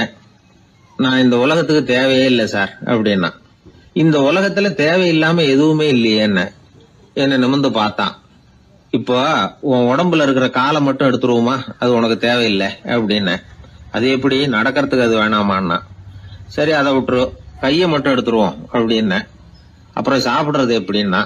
சரி அப்படின்னா இப்போ உன் உடம்புல தேவையில்லாம அனாவசியமா இருக்கிற ஒரு பகுதியை சொல்லு, அதை மட்டும் எடுத்துருவோம்னு. அவன் யோசனை பண்ண ஆரம்பிச்சான். அப்புறம் மெதுவா சொன்னான், எல்லாமே அவசியமா தான் தோணுது அப்படின்னு சொல்லி அவன் சொன்னான். நீ சொன்னதுக்கு அப்புறம் யோசனை பண்ணி பார்த்தா எல்லாமே அவசியம்னு எனக்கு தோணுதுன்னா. உனக்கு எல்லாமும் அவசியம், ஆனா நீ இந்த உலகத்துக்கு அவசியம் இல்லை அப்படித்தானே? இப்பதான் அவன் குழம்ப ஆரம்பிச்சான். இன்னைக்கு பாருங்க, நிறைய இளைஞர்கள் இப்படிதான் தன்கிட்ட என்ன இருக்குங்கிறது தெரியாமலே தடுமாறிட்டு இருக்கிறாங்க. அவங்க யாருங்கிறது அவங்களுக்கு அடையாளம் தெரியறது இல்ல. விலங்குகள்லாம் பாருங்க, பறவைகள் மாதிரி விண்ணுல பறக்கணும் அப்படின்னு ஆசைப்படுறது இல்ல. ஒரு பசுமாடு பருந்து பறக்கிறத பார்த்துட்டு நாமளும் அது மாதிரி பறக்கணும் அப்படின்னு 4 காலையும் தூக்குறது இல்ல. சரி, ஆனா ஒரு மனுஷன் என்ன நினைக்கிறான்னா, அவங்கிட்ட என்ன திறமை இருக்கு அப்படிங்கறத அவனுக்கு புரியாம நடந்துக்கிறான். சரி, ஒரு மனுஷங்கிட்ட என்ன திறமை இருக்குங்கிறத எப்படி கண்டுபிடிக்கிறது? இந்த உலகத்துல இருக்கிற ஒவ்வொரு மனிதனுக்கும் ஒரு தனித்தன்மை உண்டு. அதாவது ஒருத்த மாதிரி இன்னொருத்தன் இருக்கிறது இல்ல. ஆனாலும் உளவியல் நிபுணர்கள் மனிதர்களின் குணாதிசயங்களை வச்சு அவங்கள 3 வகையா பிரிக்கிறாங்க. சில பேர் எப்படின்னா, தான் சம்பந்தப்பட்ட வேலையோட இருந்து விடுறதில்ல. எதிர இருக்கிறவன் செய்யற வேலை, இன்னொரு பிரிவுல இருக்கிறவன் செய்யற வேலை எல்லாத்திலயும் தலையிடுவாங்க. மனோ தத்துவத்துல இதுக்கு டாமினன்ஸ்னு பேர். இப்படிப்பட்ட குணாதிசயம் உள்ளவங்க எதுக்கு பொருத்தம் தெரியுமா? ஒரு நிறுவனத்தை தலைமையேற்று நடத்துறது, நிர்வாக பொறுப்பு வகிக்கிறது, இது மாதிரி பணிகளுக்கெல்லாம் இவங்க ரொம்ப பொருத்தமா இருப்பாங்க. 2வது வகை மனிதர்கள் எப்படின்னா, இவங்க ரொம்ப இனிமையா பேசுவாங்க, திறமையா பேசுவாங்க, அடுத்தவங்களோட பேசுறதுக்கு ஆசைப்படுவாங்க. இப்படிப்பட்டவங்க எல்லாம் விற்பனை துறையில வேலை பார்க்கறதுக்கு ரொம்ப பொருத்தம். இதை தவிர 3வது வகை மனிதர்கள் உண்டு. அவங்க எப்படின்னா, இவங்களுக்கு பகுத்து உணரும் ஆற்றல் உண்டு, உறுதிப்பாடு உண்டு, அடுத்தவங்களோட அதிகம் பேச மாட்டாங்க. இன்னும் சொல்ல போனா 4 பேரோட பேசுறதே இவங்களுக்கு பிடிக்காது. செய்யற வேலையை நுணுக்கமா செய்வாங்க. எந்த பிரச்சனையா இருந்தாலும் சரி, அது சம்பந்தமா எல்லா விவரங்களையும் சேகரிப்பாங்க. இந்த வகை மனிதர்களுக்கு ஆராய்ச்சி வேலை, அக்கவுண்டன்ட் வேலை, இது மாதிரியான பொறுப்புகளை கொடுக்கலாம். ஒவ்வொரு மனிதனையுமே கொஞ்சம் கூர்ந்து கவனிச்சு பாருங்க. அவனுக்குள்ள இந்த 3 விதமான திறமைகளும் உண்டு. எது அதிகம் எது குறைவு அப்படிங்கறதுலதான் வித்தியாசம். நாம ஒவ்வொருத்தரும் கொஞ்சம் சுயமா சிந்திச்சு பார்க்கணும். நாம இந்த 3 வகையில எந்த வகை அப்படிங்கறத நாமளாதான் தேடி கண்டுபிடிக்கணும். இப்ப சொல்லப்பட்ட 3 குணங்களுமே ஆளுமை சம்பந்தப்பட்டது. இதுல ஒருத்தருடைய இயல்பு, திறமை இதெல்லாம் அடங்காது. இதெல்லாம் தனி. இதையெல்லாம் யார் நினைச்சாலும் முறையா பயிற்சிகள் மூலமா வளர்த்துக்கலாம். இப்ப திறமைய பயிற்சி மூலமா நம்ம வளர்த்துக்கலாம், இயல்பு இதையெல்லாம் வளர்த்துக்கலாம். முன்னாடி சொன்னது மாதிரி நாம எந்த வகையான ஆசாமிங்கிறத புரிஞ்சுக்கிட்டு அதுக்கு தகுந்த மாதிரி ஒரு வேலையை தேடிக்கிட்டோம்னா வாழ்க்கை நல்ல விதமா அமையும். அதுக்கப்புறம் நான் இந்த உலகத்துக்கு தேவையில்லை அப்படின்னு சொல்லிட்டு இருக்க வேண்டிய அவசியம் வராது. அதனால நம்முடைய குணம் என்ன, நாம எப்படிப்பட்டவர் அப்படிங்கறத அடிப்படையில தெரிஞ்சுக்கிட்டு அதுக்கு தகுந்த மாதிரி ஒரு தொழிலை வாழ்க்கையில தெரிஞ்சுக்கிறது, ஏற்றுக்கிறது நல்லது. இப்போ ஒரு அக்கவுண்டன்ட் வேலைக்கு இன்டர்வியூ நடந்தது. ஒருத்தர் வந்தார். அந்த நேர்காணல்ல அவர்கிட்ட ஒரு கேள்வி கேட்டாங்க. ஏன்னா அவர் வந்திருக்கிறது இந்த ரொம்ப கணக்கு சம்பந்தப்பட்ட வேலை, அக்கவுண்டன்ட் வேலை. அதனால இந்த நேர்காணல்ல அவர்கிட்ட கேட்டாங்க, 8, 3 இது 2 பெருக்குனா என்ன அப்படின்னு கேட்டாங்க. அவர் என்ன சொல்லிவிட்டார், 23ன்னு சொல்லிவிட்டார். 8 3 பெருக்குனா 24ன்னு சொல்லியிருக்கணும். ஏதோ அவசரத்துல 23ன்னு சொல்லிவிட்டார். பதில் சரி போன்னு சொல்லிவிட்டாங்க. அவர் வெளியில வந்துட்டார். வெளியில வந்ததும் யோசனை பண்ணார், அடடா 8 3 பெருக்க சொன்னாங்க, நம்ம 24ன்னு சொல்றதுக்கு பதிலா 23ன்னு சொல்லிவிட்டோம். இந்த சின்ன கணக்கு கூட நமக்கு தெரியல அப்படின்னு நினைச்சிருப்பாங்களே, நிச்சயமா நமக்கு இந்த வேலை கிடைக்காது அப்படின்னு முடிவு பண்ணிட்டு போயிட்டார். ஆனா பாருங்க, 10வது நாள் அவருக்கு அப்பாயின்மெண்ட் ஆர்டர் வந்துட்டுது. வேலையில உடனே சேர்ந்துங்க அப்படின்னு. சரி, ஏதோ தவறுதலா போட்டாங்க போல இருக்கு, நாம எதையும் வெளியில சொல்லிட்டு இருக்க வேணாம் அப்படின்னு சொல்லி இவரும் கம்முன்னு போய் வேலையில சேர்ந்துக்கிட்டார். ரொம்ப நாள் கழிச்சு வேலை நிரந்தரமானதும் மெதுவா மேனேஜர் கிட்ட போய் உண்மையை சொன்னார். சார், அன்னைக்கு நேர்காணல்ல இன்டர்வியூல 8 3 இத பெருக்குனா என்ன விடை அப்படின்னு கேள்வி கேட்டீங்க. நான் தவறுதலா 23ன்னு சொல்லிவிட்டேன். நீங்களும் தவறுதலா எனக்கே அப்பாயின்மெண்ட் ஆர்டர் அனுப்பி வச்சுட்டீங்க அப்படின்னார். இப்ப மேனேஜர் சொன்னார், அப்படி இல்லப்பா, அன்னைக்கு நேர்காணலுக்கு வந்த அத்தனை பேருகிட்டையும் இதே கேள்வியை கேட்டோம். அத்தனை பேர் சொன்னதிலேயும் நீங்க சொன்ன பதில் தான் நியரஸ்ட் கரெக்ட் ஆன்சர், கிட்டத்தட்ட சரியா இருந்தது, நீ சொன்னதுதான், உங்களுக்கு இந்த வேலையை கொடுத்தோம் அப்படின்னு அவர் சொன்னாராம். அதனால வாழ்க்கையில துல்லியம் ரொம்ப முக்கியம். அதை புரிஞ்சுக்கிட்டு நம்முடைய வாழ்க்கை பாதையை அமைச்சுக்கிட்டோம்னா நம்ம வாழ்க்கையில வெற்றி நிச்சயம். பிரம்மத்தை அறிந்தவன் பிரம்மமாகிறான் அப்படின்னு ஒரு பெரியவர் பேசினார் ஒரு கோவில்ல. தைத்திரிய உபனிஷத்து அப்படி சொல்லுதான். இதை கேட்கும் பொழுது நமக்கு ஒரு சந்தேகம் வரும். அது எப்படி? பிரம்மத்தை அறிந்தவன் பிரம்மம் ஆகிறான்னா, சிங்கத்தை அறிந்தவன் சிங்கம் ஆகிறானா, தோசையை அறிந்தவன் தோசை ஆகிறானா? இப்படிப்பட்ட சந்தேகம் நமக்கு வர்றதுல ஒன்றும் ஆச்சரியம் இல்லை. இது இயற்கை. இதுக்கும் அந்த பெரியவரே பதில் சொல்றார். சிங்கம் வேற, நாம வேற. அதனால சிங்கத்தை அறிந்தவன் சிங்கம் ஆக மாட்டான். ஆனா பிரம்மம் வேற, நாம வேற இல்லை. அதனால பிரம்மத்தை அறிந்தவன் பிரம்மம் ஆகிறான் அப்படிங்கிறது அவரோட விளக்கம். மனிதன் அவன்தான் தான் பிரம்மங்கிறது தெரியாதனாலதான் அதை வேற எங்கேயோ தேடிட்டு இருக்கிறான். கடைசியில் அது தான் தாங்கிறது புரிஞ்சுக்கிற பொழுது அவன் பிரம்மம் ஆயிடுறான். இதை விளக்கறதுக்கு ஒரு உபநிஷத்து கதையே இருக்கு. நமக்கு தெரிஞ்ச கதை தான், ஆனால் அதை வேற விதமான அர்த்தத்தில் விளையாட்டா சொல்லிட்டு இருக்கிறோம். ஒரு சமயம் ஒரு 10 நண்பர்கள் ஒரு காட்டு வழியா போய்கிட்டு இருக்கிறாங்க. குறுக்க ஒரு நதி, அதை கடந்து அடுத்த பக்கம் போகணும். எல்லாரும் ஒரு வழியாக கடந்து அடுத்த கரைக்கு போய் சேர்ந்துட்டாங்க. அங்கே போய் சேர்ந்ததுக்கு அப்புறம் எல்லாரும் பத்திரமா வந்து சேர்ந்துட்டோமா அப்படின்னு தெரிஞ்சுக்கிறதுக்காக எண்ணி பார்க்குறான் அந்த கூட்டத்து தலைவன். அவங்க மொத்தம் 10 பேர். ஆனால் அவன் எண்ணி பார்க்குறப்போ 9 தான் வருது. ஏன்னா அவன் தன்னை விட்டுவிட்டான். எதிரில் நிற்கிறவங்கள மட்டுமே எண்ணுறான். ஐயோ 10வது ஆள் எங்கேங்கிறான், பதறான். சரி நீ இரு நான் எண்ணி பார்க்குறேன்னு சொல்லிவிட்டு இன்னொருத்தன் வந்து எண்ணுறான். அவனும் தன்னை விட்டுட்டு எண்ணுறான். 9 தான் வருது. எல்லாரும் கொய்ய முறையோன்னு கத்த ஆரம்பிச்சிட்டாங்க. அந்த சமயத்தில் ஒரு பெரியவர் அந்த பக்கமாக வர்றார். என்ன விஷயம்னு விசாரிக்கிறார். 10வது ஆள் 6 அடிச்சுட்டு போட்டுது அப்படின்னு சொல்லி இவங்க அழறாங்க. சரி அழாதீங்க அப்படின்னு சொல்லி அந்த தலைவனை பார்த்து இப்படி வாங்குறார். வர்றான். இப்போ எனக்கு முன்னாடி ஒரு தரம் எண்ணு பார்க்கலாம்ங்கிறார். 1 2 3ன்னு ஆரம்பித்து 9ல் வந்து முடிக்கிறான். உடனே பெரியவர் நீ தான் அந்த 10வது ஆள் அப்படிங்கிறார். இது உண்மை. நாம தான் நம்மளை வேற எங்கேயோ தேடிட்டு இருக்கிறோம். நாம் எங்கேயோ தேடிட்டு இருக்கிறோமே அந்த பிரம்மம் நாம தான். இப்படி ஒரு பெரிய உண்மையை விளக்கிறதுக்காக தான் அப்படி ஒரு கதை சொல்லப்பட்டது. ஆனால் அதை வந்து நாம் வேற விதமாக வேடிக்கையாக உபயோகப்படுத்திக்கிட்டு இருக்கிறோம். எப்படி தெரியுமா? ஒரு ஆத்தங்கரையில் ஒரு 10 பேர் முழிச்சுக்கிட்டே நின்றுக்கிட்டு இருந்தாங்களாம்.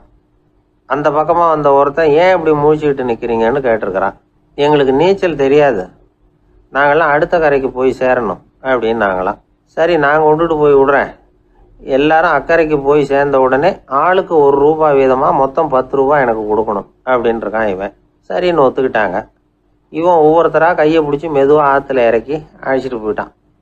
9 பேரை கரை சேர்த்துட்டான். 10வது ஆள் பாதி ஆற்றுல போயிட்டு இருக்கிறப்போ திடீர்னு வெள்ளம் வந்துட்டுது. புடி நழுவி போச்சு. கையை விட்டுட்டான். வெள்ளம் அடிச்சுட்டு போட்டுது. அழைச்சிட்டு வந்தவன் நீச்சல் அடித்து தடுமாறி கரைக்கு வந்து சேர்ந்துட்டான். கரையில் இருந்தவங்களுக்கு இந்த விஷயம் தெரியாது. இருந்தாலும் இவன் உடம்பு பூரா நனைஞ்சி கொஞ்சம் அதிகமாக மூச்சு வாங்க நின்றுக்கிட்டு இருந்தானா, ஏன் இப்படி மூச்சு வாங்குது, என்ன விஷயம் அப்படின்னு கேட்டாங்களாம். அதுக்கு இவன் கொஞ்சமாக அலட்டிக்காம சொன்னானா, வேற ஒன்றும் இல்லை, நீங்கள் கொடுக்க வேண்டிய ₹10ல் ₹1 குறைஞ்சி போச்சு அவ்வளவுதான் அப்படின்னானா. எங்கே போயிட்டு வரீங்க அப்படின்னு கேட்டேன். எனக்கு வேண்டப்பட்ட ஒருத்தரை பார்த்து. ஆஸ்பத்திரிக்குன்னார். எந்த ஆஸ்பத்திரிக்குன்னே? மாட்டு ஆஸ்பத்திரிக்குன்னார். என்ன விஷயம்னே? மாமனாருக்கு உடம்பு சரியில்லை, அதுதான் மாட்டு ஆஸ்பத்திரிக்கு போயிட்டு வரேன்னார். அட பாவி, அதுக்கு அந்த ஆஸ்பத்திரிக்கா போவாங்க அப்படின்னு ஆச்சரியமா. அட அது இல்லைப்பா, முதல்ல எங்கள் குடும்ப டாக்டர் தான் தேடிக்கிட்டு போனேன். அவர் அந்த நேரத்தில் அவர் வளர்க்குற நாய்க்குட்டிக்கு உடம்பு சரியில்லைன்னு சொல்லி அதை தூக்கிக்கிட்டு மாட்டு ஆஸ்பத்திரிக்கு போயிட்டாராம் சொன்னாங்க. அதனால் அங்கே போய் அவரை சந்தித்து விஷயத்தை சொல்லிவிட்டு வர்றேன்னார். அப்புறம் தான் எனக்கு கொஞ்சம் நிம்மதியாக இருந்தது. பொதுவாக நமக்கு தெரிஞ்ச வரையில் டாக்டர்கள் 2 வகை. நமக்கு வைத்தியம் பண்ணுற டாக்டர்கள் ஒரு வகை, நம்மக்கிட்ட இருக்கிற ஆடு மாடு கோழிக்கு வைத்தியம் பண்ணுற டாக்டர்கள் ஒரு வகை. இப்போ தான் எனக்கு தெரியும் இன்னொரு வகையான டாக்டர்களும் உண்டுங்கிறது.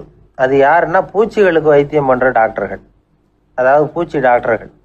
வெளிநாடுகளில் அப்படிலாம் கூட சில பேர் இருக்கிறாங்க. பிரிட்டனில் யார்க்ஷயர் வட்டாரத்தில் ராதர்ஹாம் அப்படின்னு ஒரு ஊர். அங்கே ஒரு விலங்கியல் மருத்துவர், பேர் டாக்டர் லான்ஸ் ஜெப்சன். அவர் ஆஸ்பத்திரி வாசலில் பார்த்தீங்கன்னா தினமும் நிறைய பேர் நின்றுக்கிட்டு இருப்பாங்க. கையில் கண்ணாடி குடுவை, தகர டப்பா இப்படி ஏதாவது இருக்கும். அதுக்குள்ளே ஏதாவது பூச்சிகள் இருக்கும். அதுக்கு வைத்தியம் பண்ணுறதுக்காக வந்தவங்க தான் அவங்க எல்லாம். சிலந்தி பூச்சி, பல்லி, தேளு, பாம்பு இப்படி ஏதாவது இருக்கும். பொழுதுபோக்காக சில பேர் நாய், பூனை, கிளி, மைனா, புறா இப்படி ஏதாவது வளர்க்குறாங்கல்ல, அது மாதிரி இப்போல்லாம் தேளு, பல்லி, பாம்பு, பூச்சி இதையெல்லாம் வளர்க்க ஆரம்பிச்சிட்டாங்களாம். இது ஒரு புது ஃபேஷன். இப்போ கூண்டுக்குள்ளே டப்பாக்குள்ளே போட்டு வளர்க்குறது, அதுக்கு ஏதாவது நோய் வந்துட்டுதுன்னா வைத்தியம் பண்ணுறதுக்கு டாக்டர்கிட்ட வந்துட வேண்டியது, இப்படி இந்த பழக்கம்லாம் நிறையா வந்துட்டுது. ரத்தம் உறிஞ்சிற அட்டைகள் கூட இவங்ககிட்ட வைத்தியத்துக்கு வருதான். சிலந்திகளில் செங்கால் சிலந்தின்னு ஒரு வகை. மத்திய அமெரிக்க காடுகளில் இது அதிகம். சிலந்திகள்லேயே ரொம்ப விலை உசந்தது இந்த ரகம்தான். கால்களில் சிவப்பு கோடுகள் இருக்கும். இந்த இனம் இப்போ குறைஞ்சிக்கிட்டே வர்றதுனால சர்வதேச விதிகளின்படி இவற்றின் ஏற்றுமதி இறக்குமதிக்கு தடை விதிக்கப்பட்டிருக்குது. அதனால் இதை வளர்க்குறவங்க வீட்டுக்குள்ளேயே இனவிருத்தி மூலமாக பெருக்கி விற்பனை பண்ணிட்டு வராங்களாம். அந்த வகை சிலந்திகள் தான் இப்போ வைத்தியத்துக்கு அதிகமாக வருதான். சரி, இதுக்கெல்லாம் எப்படி வைத்தியம் பண்ணுறாங்க? முதல்ல அதை குளிர்பதன பெட்டியின் வழுவழுப்பான சுவரில் விட்ட உடனே அதெல்லாம் மெதுவாக இறங்கி வரும். அப்போ அதன் நோயை கண்டுபிடிக்கிறது சுலபம். அப்புறம் அதுக்கு கிருமிகளை கொல்லக்கூடிய மருந்துகளையோ வலி நிவாரண மருந்துகளையோ கொடுப்பாங்க. கால் உடைஞ்ச சிலந்திகளுக்கு பசையை கொண்டு ஆப்ரேஷன் பண்ணுவாங்க. சில சிலந்திகளுக்கு உடைஞ்ச காலை எடுத்துட்டா புதிய கால் வளர்ந்துடும். சிலந்திகளை வந்து மனிதர்கள் கையில் எடுக்கிறப்போ அது பயந்து போய் கீழே குதிக்குது, அதனால் கால் உடஞ்சி விடுது, இல்லைன்னா வயிறு சேதமடையுது. அந்த நிலைமையில் வர்ற சிலந்திகளுக்கு மயக்க மருந்து கொடுத்து ஆப்ரேஷன்லாம் கூட பண்ணுறாங்களாம். பார்த்தீங்களா பூச்சிகளுக்கு வந்த வாழ்வே. நம்ம ஊர்லேயும் வீடுகளில் பூச்சிகள் வளர்க்குறது உண்டு. ஒருத்தர் வந்தார், எனக்கு 3000 கரப்பாம்பூச்சி அவசரமாக தேவைப்படுது, எங்கே கிடைக்கும்னு கேட்டார். கரப்பாம்பூச்சியா, அது என்னத்துக்குன்னு கேட்டோம். அது வந்து வேற ஒன்றும் இல்லை, நான் குடியிருக்கிற வாடகை வீட்டை காலி பண்ண போகிறேன். வீட்டு சொந்தக்காரர் என்ன சொல்கிறாருன்னா, இந்த வீட்டுக்கு நான் குடி வந்தப்போ எப்படி இருந்ததோ அதே நிலைமையில் விட்டுட்டு போகணும்னு வீட்டுக்காரர் சொல்லியிருக்கிறார், அதனால தான் கேட்டேன் அப்படின்னார். உலகத்தில் எது எதுக்கும் ஆராய்ச்சி கூடங்கள் இருக்குதுல்ல, அது மாதிரி தூக்கத்தை பற்றி ஆராய்ச்சி பண்ணுறதுக்கு ஒரு ஆராய்ச்சி கூடம் இருக்குது. அப்படி ஆராய்ச்சி பண்ணணும்னா அதுக்கு மூழ்கிக்கிட்டு இருக்கணும்ல. அதனால தான் அந்த ஆராய்ச்சி கூடம் இங்கே இல்லை, அமெரிக்காவில் பாஸ்டன் பல்கலைக்கழக மருத்துவமனையில் அது இருக்குது. அங்கே தூக்கத்தை பற்றி பல விதமான ஆராய்ச்சிகள் பண்ணிகிட்டு இருக்கிறாங்க. அந்த ஆராய்ச்சி கூடத்தில் இயக்குனராக இருக்கிற ஒரு நிபுணர், அவர் என்ன சொல்கிறார் தெரியுமா? உங்களுக்கு தூக்கம் வரலையா, நீங்கள் நல்லா தூங்குறதுக்கு தாராளமாக சில யோசனைகளை என்னால் சொல்ல முடியும் அப்படிங்கிறார். யோசனை தானே, காசா பணமா கேட்டு வச்சுக்கலாமே. உணவு, மனநிலை, தூங்கும் இடத்தோட சூழ்நிலை, படுக்கைக்கு செல்றப்போ உள்ள பழக்க வழக்கங்கள், இது காரணமாக ஒருத்தருக்கு தூக்கம் வராமல் போகலாம். தூக்கம் வராததுக்கு இதுதான் காரணம்னா அதையெல்லாம் சுலபமாக கட்டுப்படுத்தலாங்கிறார் அவர். தூக்கத்தை வரவழைக்கக்கூடிய ஒரு நல்ல மருந்து உடற்பயிற்சி. ஆனால் ஒன்று, படுக்க போகிற நேரத்தில் இது மாதிரி உடற்பயிற்சிகள் எல்லாம் செய்யக்கூடாது.